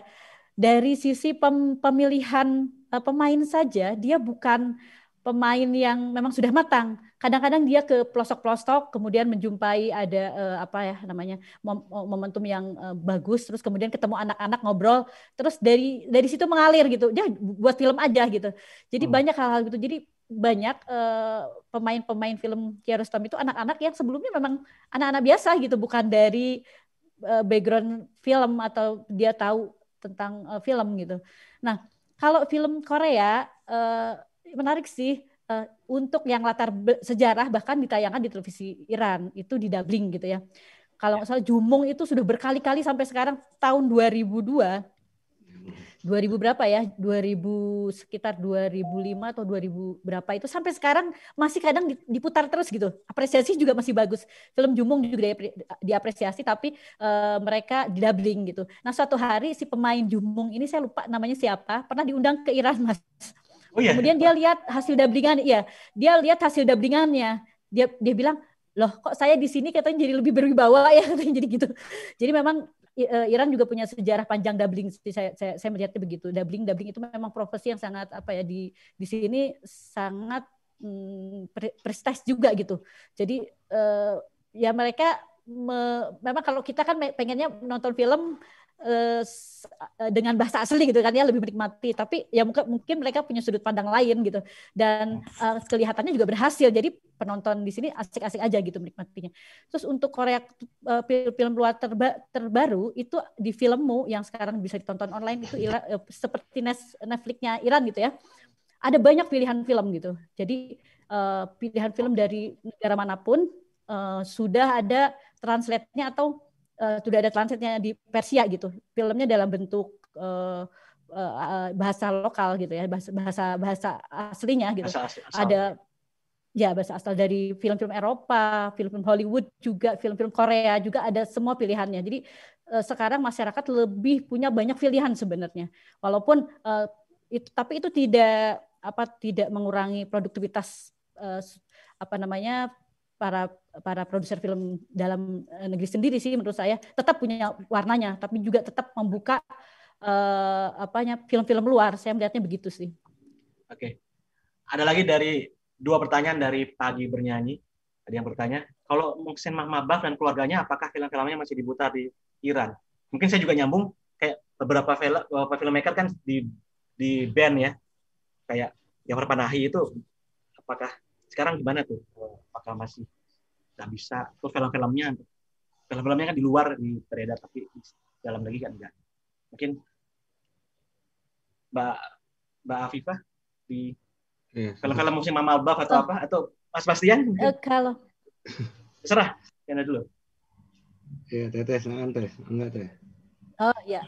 Kalau mereka sih kalau masyarakat masih bisa apresiasi ya kan dengan sekarang arus informasi dengan penggunaan internet ini bisa tetap mengapresiasi ya, tapi mungkin tidak di televisi nasional gitu aja Mas. Jadi kalau di dunia maya itu masih sangat terhubung masyarakat Iran dengan sutradara-sutradara yang dulu pernah di sini kemudian sekarang tidak di Iran lagi. Mereka sebagian masih mengapresiasi, tapi mungkin tidak ditayangkan di stasiun-stasiun nasional gitu aja gitu. Jadi yang film-film kan biasanya film bioskop juga sesekali waktu ditayangkan di televisi gitu ya.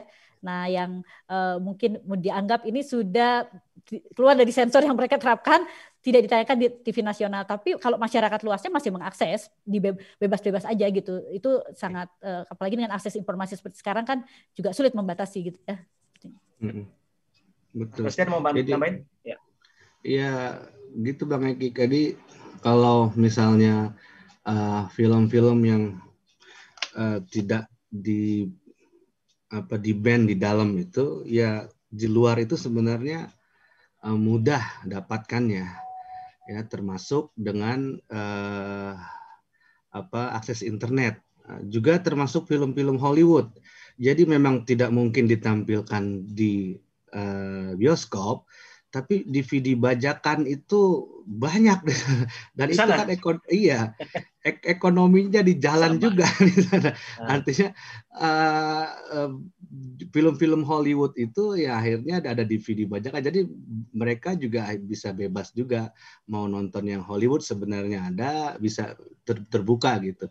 Dan dengan DVD bajakan itu juga sebenarnya ekonomi juga terbantu, itu banyak sekali orang yang beli karena memang film-film terbaru yang di Hollywood sudah ada. Termasuk juga mereka juga masih mengapresiasi tentunya dengan film-film atau filmmakernya orang Iran tapi tinggal di luar, termasuk aktrisnya. Itu yang pemeran utama About Ellie itu Gulshifteh Farahani itu kan sekarang sudah di Hollywood mainnya, tapi ya mereka masih artinya ya masih mengapresiasi dengan artis-artis, tapi keiranannya sebenarnya yang mereka Oke. Ini dari Pagi Kalau ini Bernyanyi. Mas Nah, tadi ini saya ada yang lupa tadi.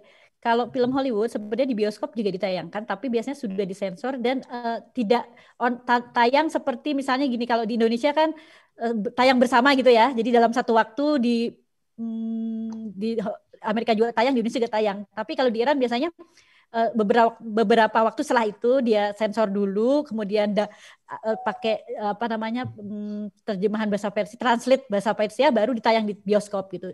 Ada juga, jadi film-film asing di bioskop juga banyak gitu pilihannya. Saya pikir itu. Ya, jadi ingat saya dulu teman menonton film Hollywood yang setelah disensor gitu.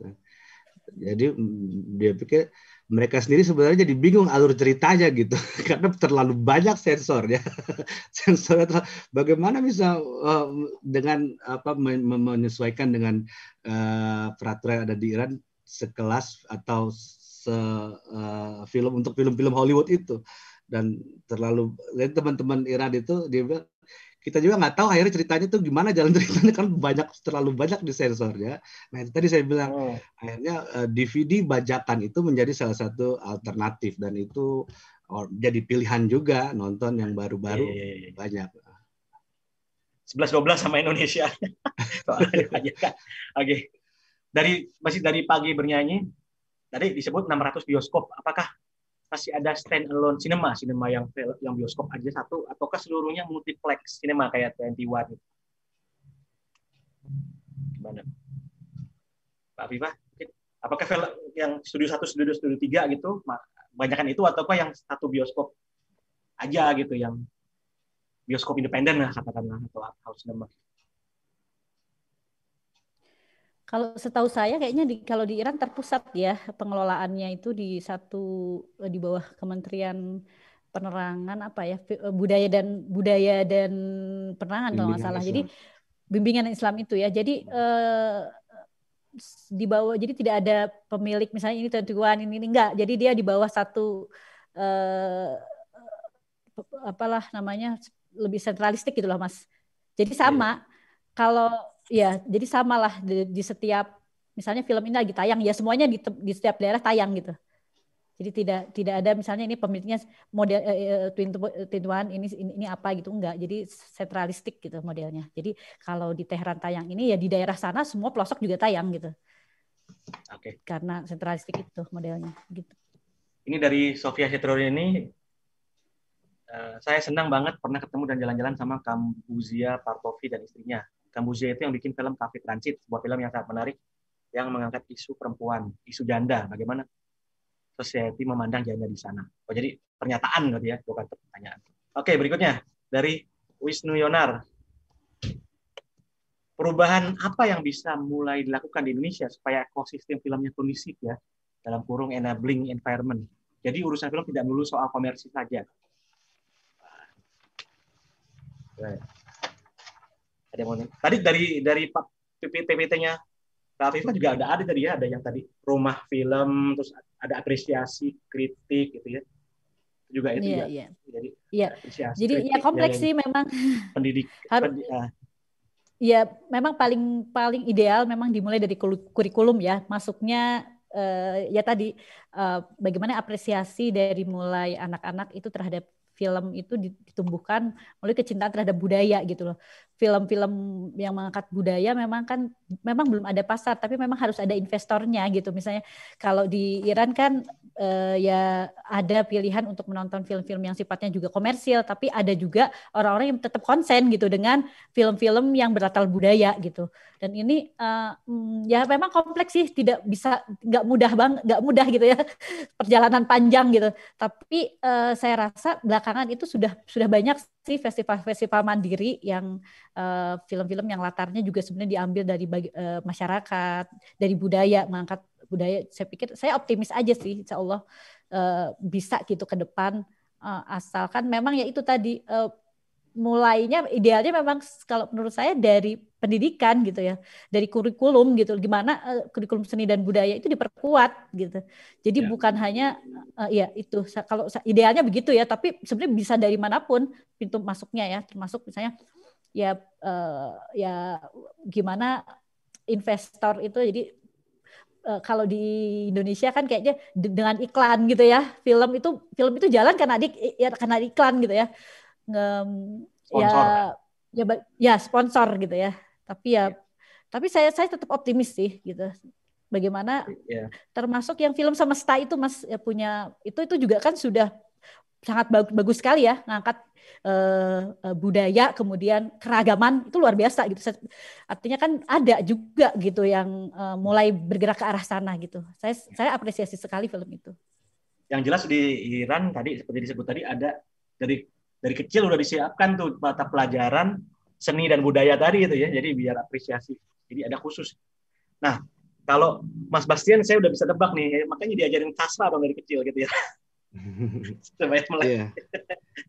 Ya, artinya bisa mungkin strateginya kalau bagaimana apa yang kita bisa pelajari ya dari film Iran ya, mungkin salah satunya kita dari dini itu sudah menggalakkan perfilman ya, entah itu sejak SD atau jadi ya emang dari perfilman, kemudian pengenalan terhadap apa ya, jadi harus melek literasi sebenarnya. Jadi harus lagi-lagi nih kembalinya ke literasi, orang yang kuat literasinya ya, untuk karena film itu juga karya sastra kan ada penaskahan di situ, dan konsep penaskahan itu harus kuat. Itu kan tentu orang yang kuat dengan filsafat, kemudian bacaan sastra atau bacaan harus banyak baca gitu. Ya, betul. Oke. Ya, ini pertanyaan dari Fauzan Musyafa. Adakah beasiswa khususnya untuk perfilman untuk orang Indonesia yang ingin belajar di sana? Nah, silakan nih yang mau berbagi. Kalau Mas Bastian punya teman orang Indonesia ya yang pernah belajar di sana sinematografi. Iya. Itu dari beasiswa atau gimana tuh? Beasiswa itu. Ekal dulu. Iya, dia S1 di Universitas Seni Tehran itu. Sinematografi ambilnya penyutradaraan. Itu beasiswa dari mana tuh? Beasiswa dari Kementerian Tinggi Dikti Iran. Oh, gitu. Jadi berarti bisa mengajukan. Jadi dari sini mengajukan,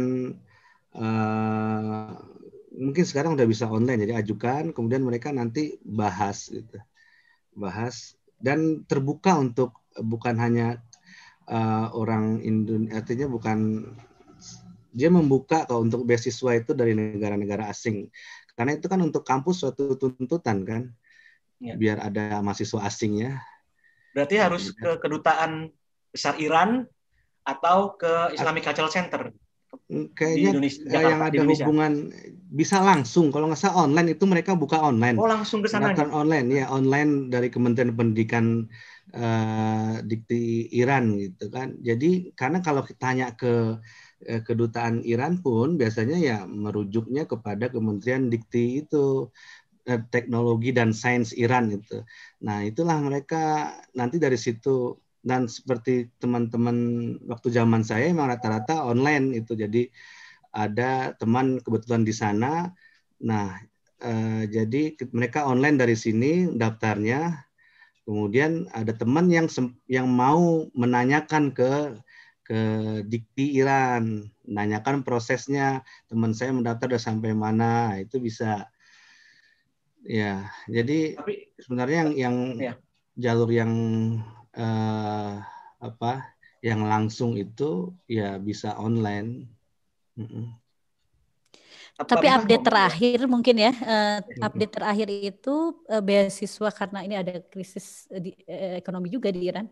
Jadi update terakhir itu hanya menerima S2 kalau tidak salah. Jadi S1 tidak menerima dulu dan S2 pun untuk jurusan-jurusan tertentu. Jadi barangkali sebenarnya bisa berhubungan lewat kedutaan kalau di Indonesia, kedutaan Iran. Tapi itu pun nanti akan diseleksi lagi.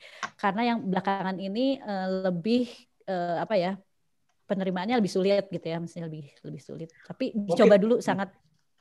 Mungkin bisa di-share website-nya gitu ya, yang tadi yang Dikti Iran, sama kalau kedutaan Iran nggak susah lah ya nyarinya. Bahasa Inggris juga ada, mereka ada bahasa Inggrisnya itu, ada ya? Ministry of Science, Iran, ya, Ministry of Science and Technology.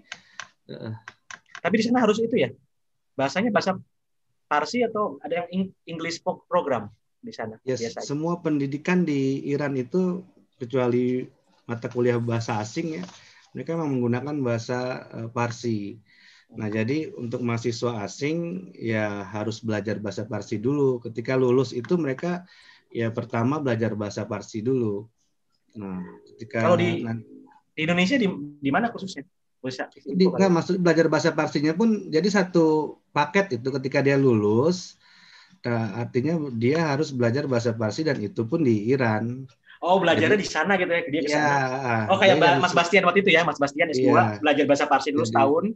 Berapa tahun? Iya, terus baru kemudian baru bisa kuliah. Maksudnya semuanya itu sebelum kuliah dia harus belajar bahasa Parsi, kalau enggak pelongo aja tadi dulu. Tapi itu bagian dari beasiswa kan ya? Belajar bahasa Parsi. Ya, bagian dari beasiswa. Bagian dari beasiswa, satu paket itu. Tapi itu tadi kata terbaru kan, informasi terbaru kata Teteh, ternyata tidak ada ya krisis kali ya, krisis. Jadi nggak seperti dulu lagi. Jadi coba tapi lihat di website itu mereka ada bahasa Inggrisnya itu. Berarti kalau pengalaman Mas Bastian 1 tahun belajar bahasa Parsi, 2 tahun S2-nya gitu ya? Programnya 2 tahun? Iya. Siap. Iya, betul. Jadi 3 tahun ya total. 3 tahun. Kalau syukur-syukur lanjut S3 kayak Mas Bastian ya. Asik. Iya. Ya 2 tahun itu juga ya, misalnya kalau bisa cepat, kalau ya ada juga yang S2-nya ya lebih dari 2 tahun gitu. Tapi siap. Oke.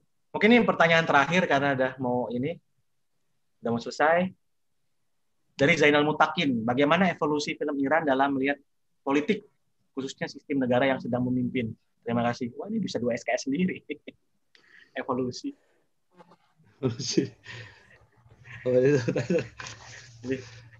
Nanti bikin diskusi sendiri nih.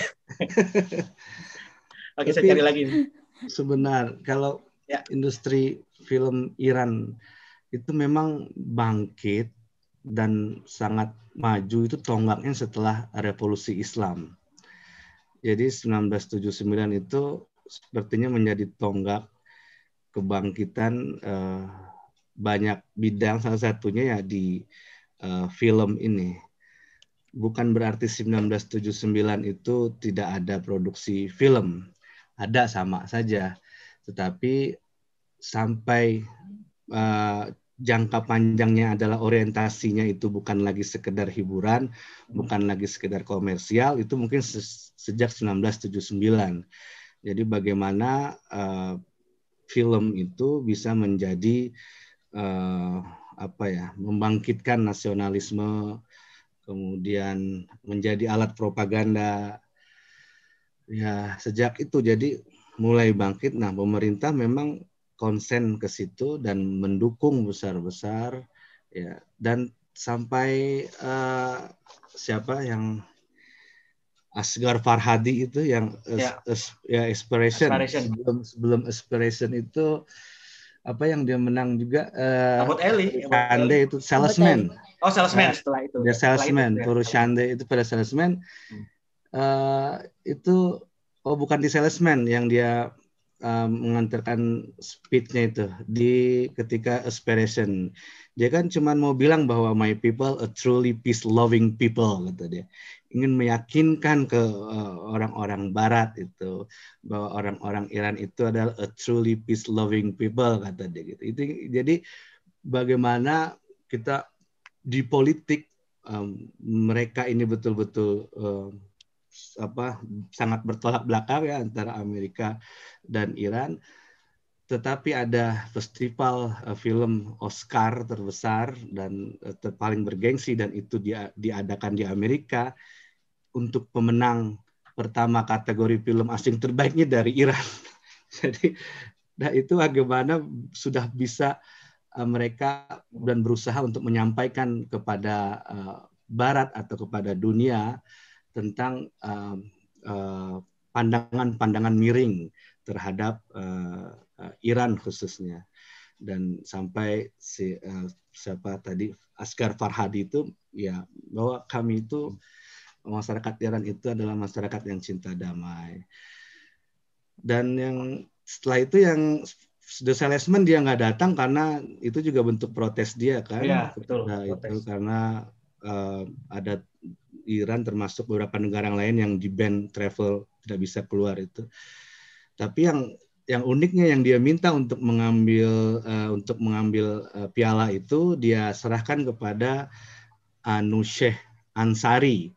Itu adalah orang orang Amerika keturunan Iran, artinya dua nationality itu, orang Iran juga, orang Amerika juga. Dan dia yang mengantarkan pengantarnya itu statement menang itu kepada di tengah publik Amerika.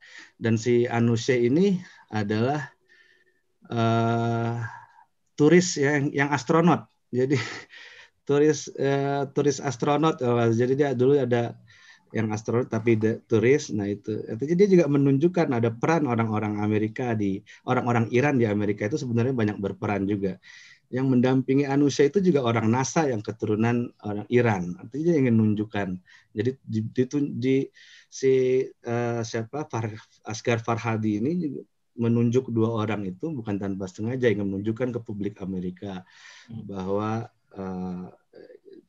politik itu jangan terlalu jauh untuk mencampuri budaya sampai artinya budaya ya politik.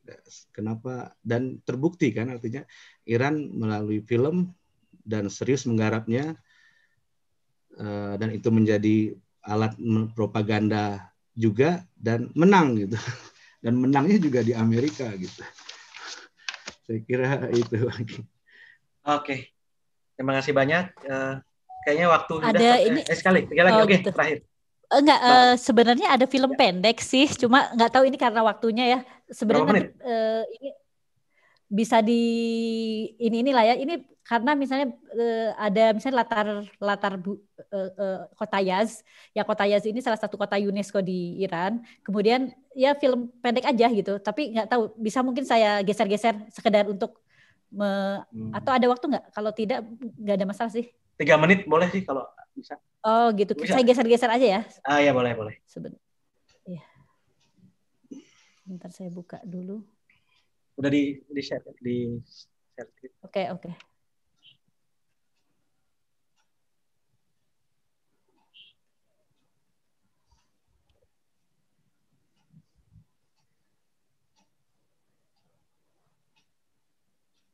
Berapa menit ya?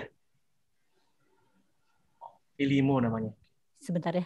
Ini salam jadi katanya.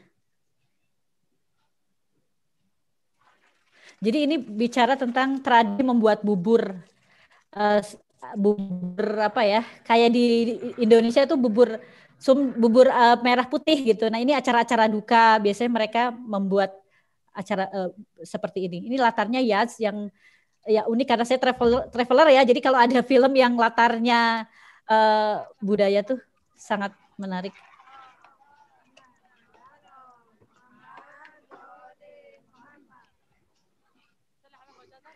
Sekalian buat teman-teman juga ini nanti bagaimana sih menonton film tanpa teks, tanpa apa, dan bagaimana melakukan imajinasi terhadap gambar ini gitu kan.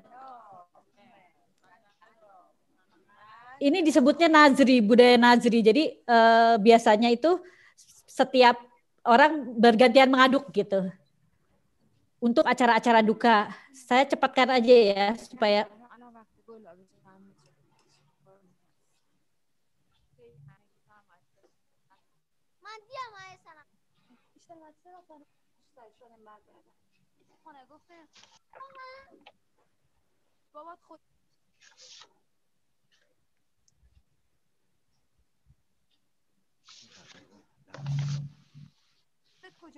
sebentar saya cepatkan aja ya bagian-bagian yang. Nah, ini biasanya dibagikan pada saat acara-acara duka atau acara-acara orang Iran sebenarnya tadi yang lupa saya singgung itu ekspresif, Mas. Ketika mereka ada acara duka ataupun ada acara gembira, mereka meluapkannya dengan lebih ekspresif gitu. Jadi barangkali ini juga membantu ketika mengapresiasi sebuah film. Itu kan dibutuhkan apa ya, sikap ekspresif ya untuk mengapresiasi sebuah film. Nah, ini juga menarik. Ini latarnya kota Yazd. Kota Yazd ini jadi salah satu kota UNESCO di Iran. Jadi nggak cuma satu situsnya, tapi satu kota itu sudah jadi kota UNESCO.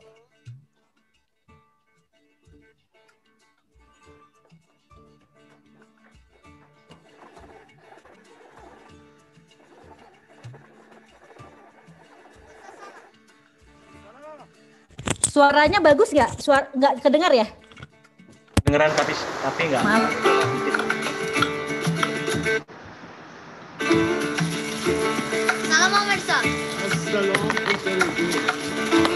Ini kondisi keseharian lah di kota Yazd gitu, di masyarakat Yazd gitu. Antara bahwa dia sebagai kota budaya, tapi juga masyarakatnya masih hidup.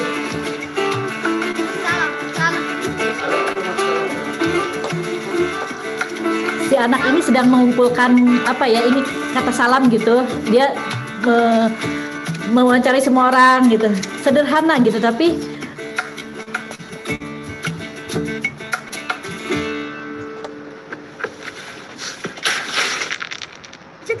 بچه دیایی هرچی ناخون اختی رو زمین علی به خدا شرمنده خدا شرمندم برامو چی همه سلام تا بکنه و ده سالی هم تا سلام بود اونجا رو داره ساعت رفت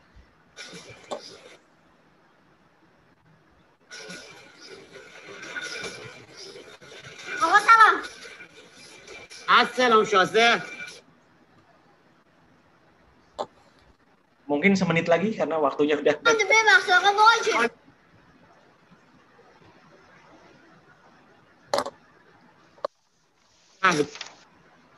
Saya cepatkan aja karena waktu ya. Nah, ini menarik ini. Ini olahraga tradisional. Tadi agak kelewat ya sebentar. Ini olahraga tradisional, Mas. Jadi tapi sudah jadi kalau nggak salah sudah jadi budaya. Sudah ini kan. Ini sairnya adalah sair, jadi musik kan ya, tapi sairnya itu adalah sair pujian-pujian terhadap misalnya sahabat, terhadap ini, jadi sair pujian.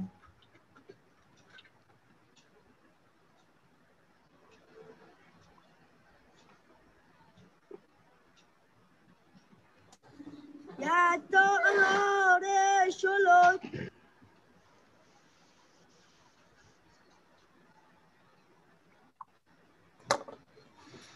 Salam. Adamam salam.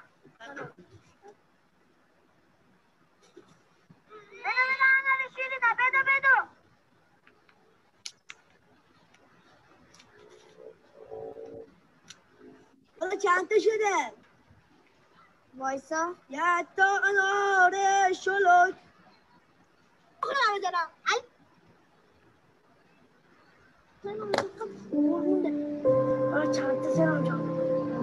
Nah ini yang tadi saya sebut nazri itu. Jadi satu bubur itu yang ketika acara duka atau acara hari-hari bahagia itu mereka membagikan ke tetangga gitu. Semacam bubur itu loh, di Indonesia itu ada bubur merah, bubur putih. Oke.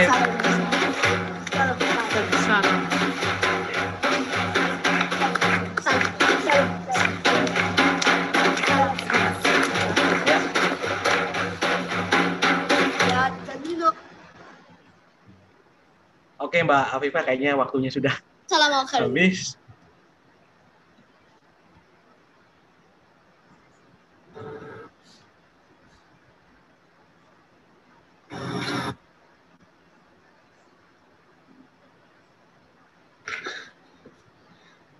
Nah ini menarik juga Mas.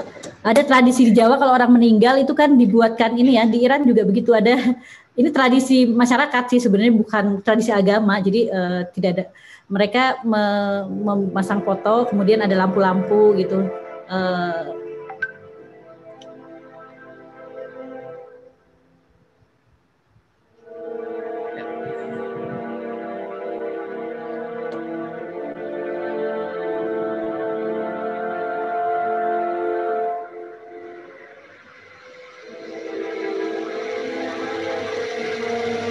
Ini judulnya apa ya Mbak? Judulnya?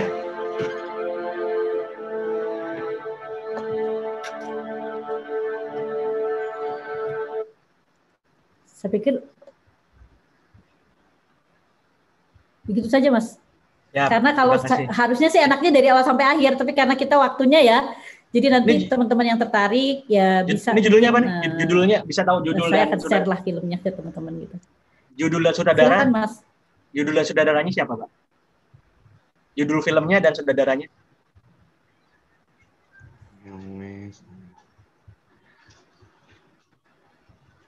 Halo, bisa dengar Mbak?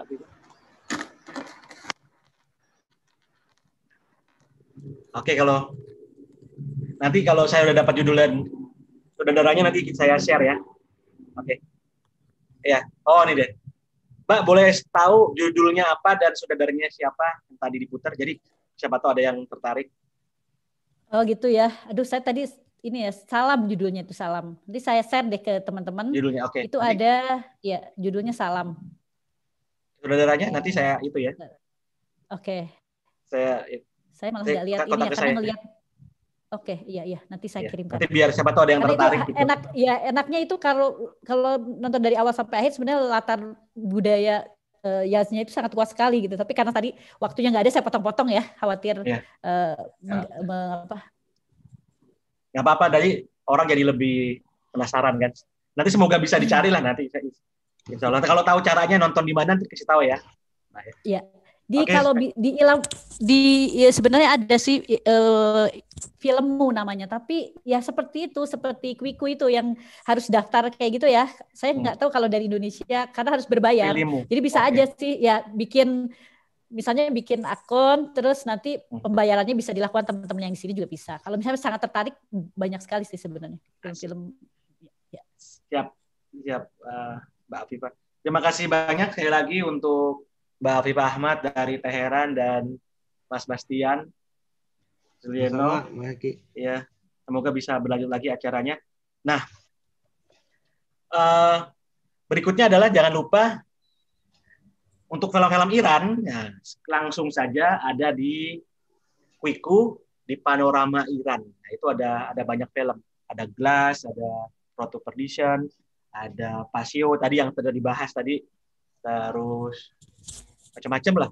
Itu ada beberapa di sana, silahkan dilihat dan ditonton di sana di Kwiku, madanifilmfest.kwiku.com.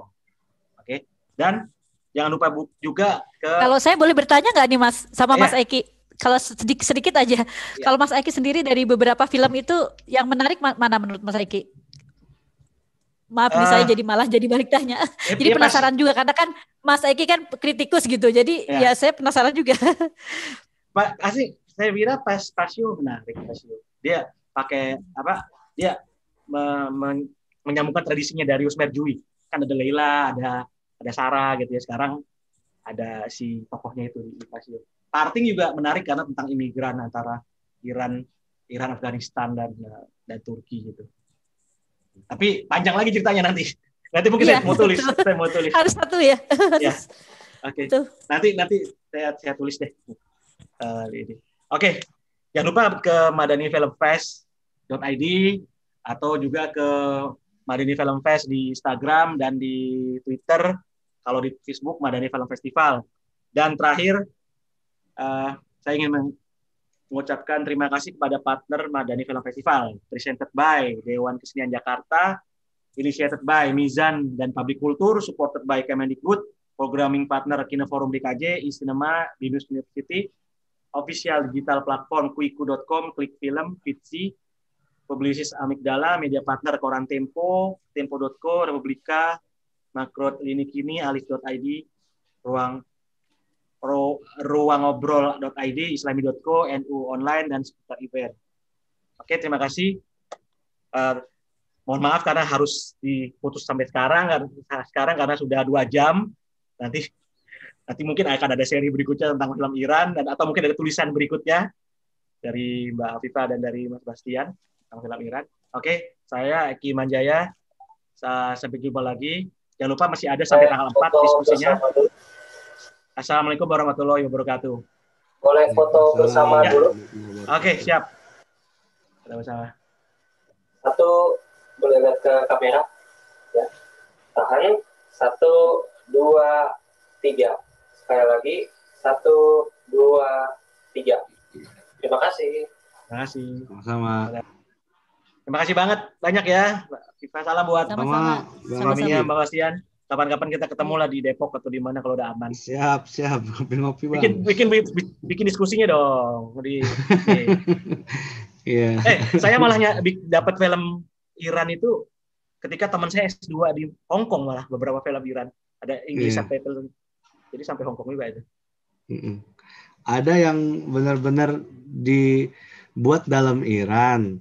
Tetapi memang bukan buat dikonsumsi di Iran. Artinya memang dia bebaskan film itu untuk lepas aja di pasaran tanpa tujuan komersial. Itu lumayan bagus juga tuh, Mas. Jadi tentang musik-musik underground yang ada di Iran. Itu judulnya No One Knows About Persian Cat. Wih, boleh juga tuh. Coba itu di internet sudah dari dulu. No One Knows About Persian Cat, ya. Yeah.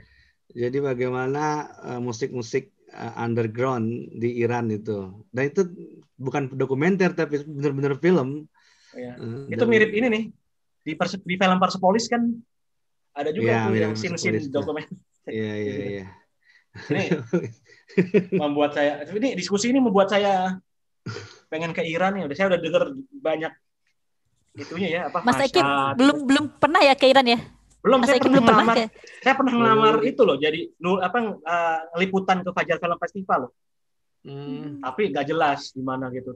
Padahal buku saya itu panorama layar Persia, itu kan yang nerbitin Islamic Cultural Center, itu kan Iran Cultural Center. Saya sama Ustadz Labib gitu loh, tapi maksudnya nggak belum sampai sekarang.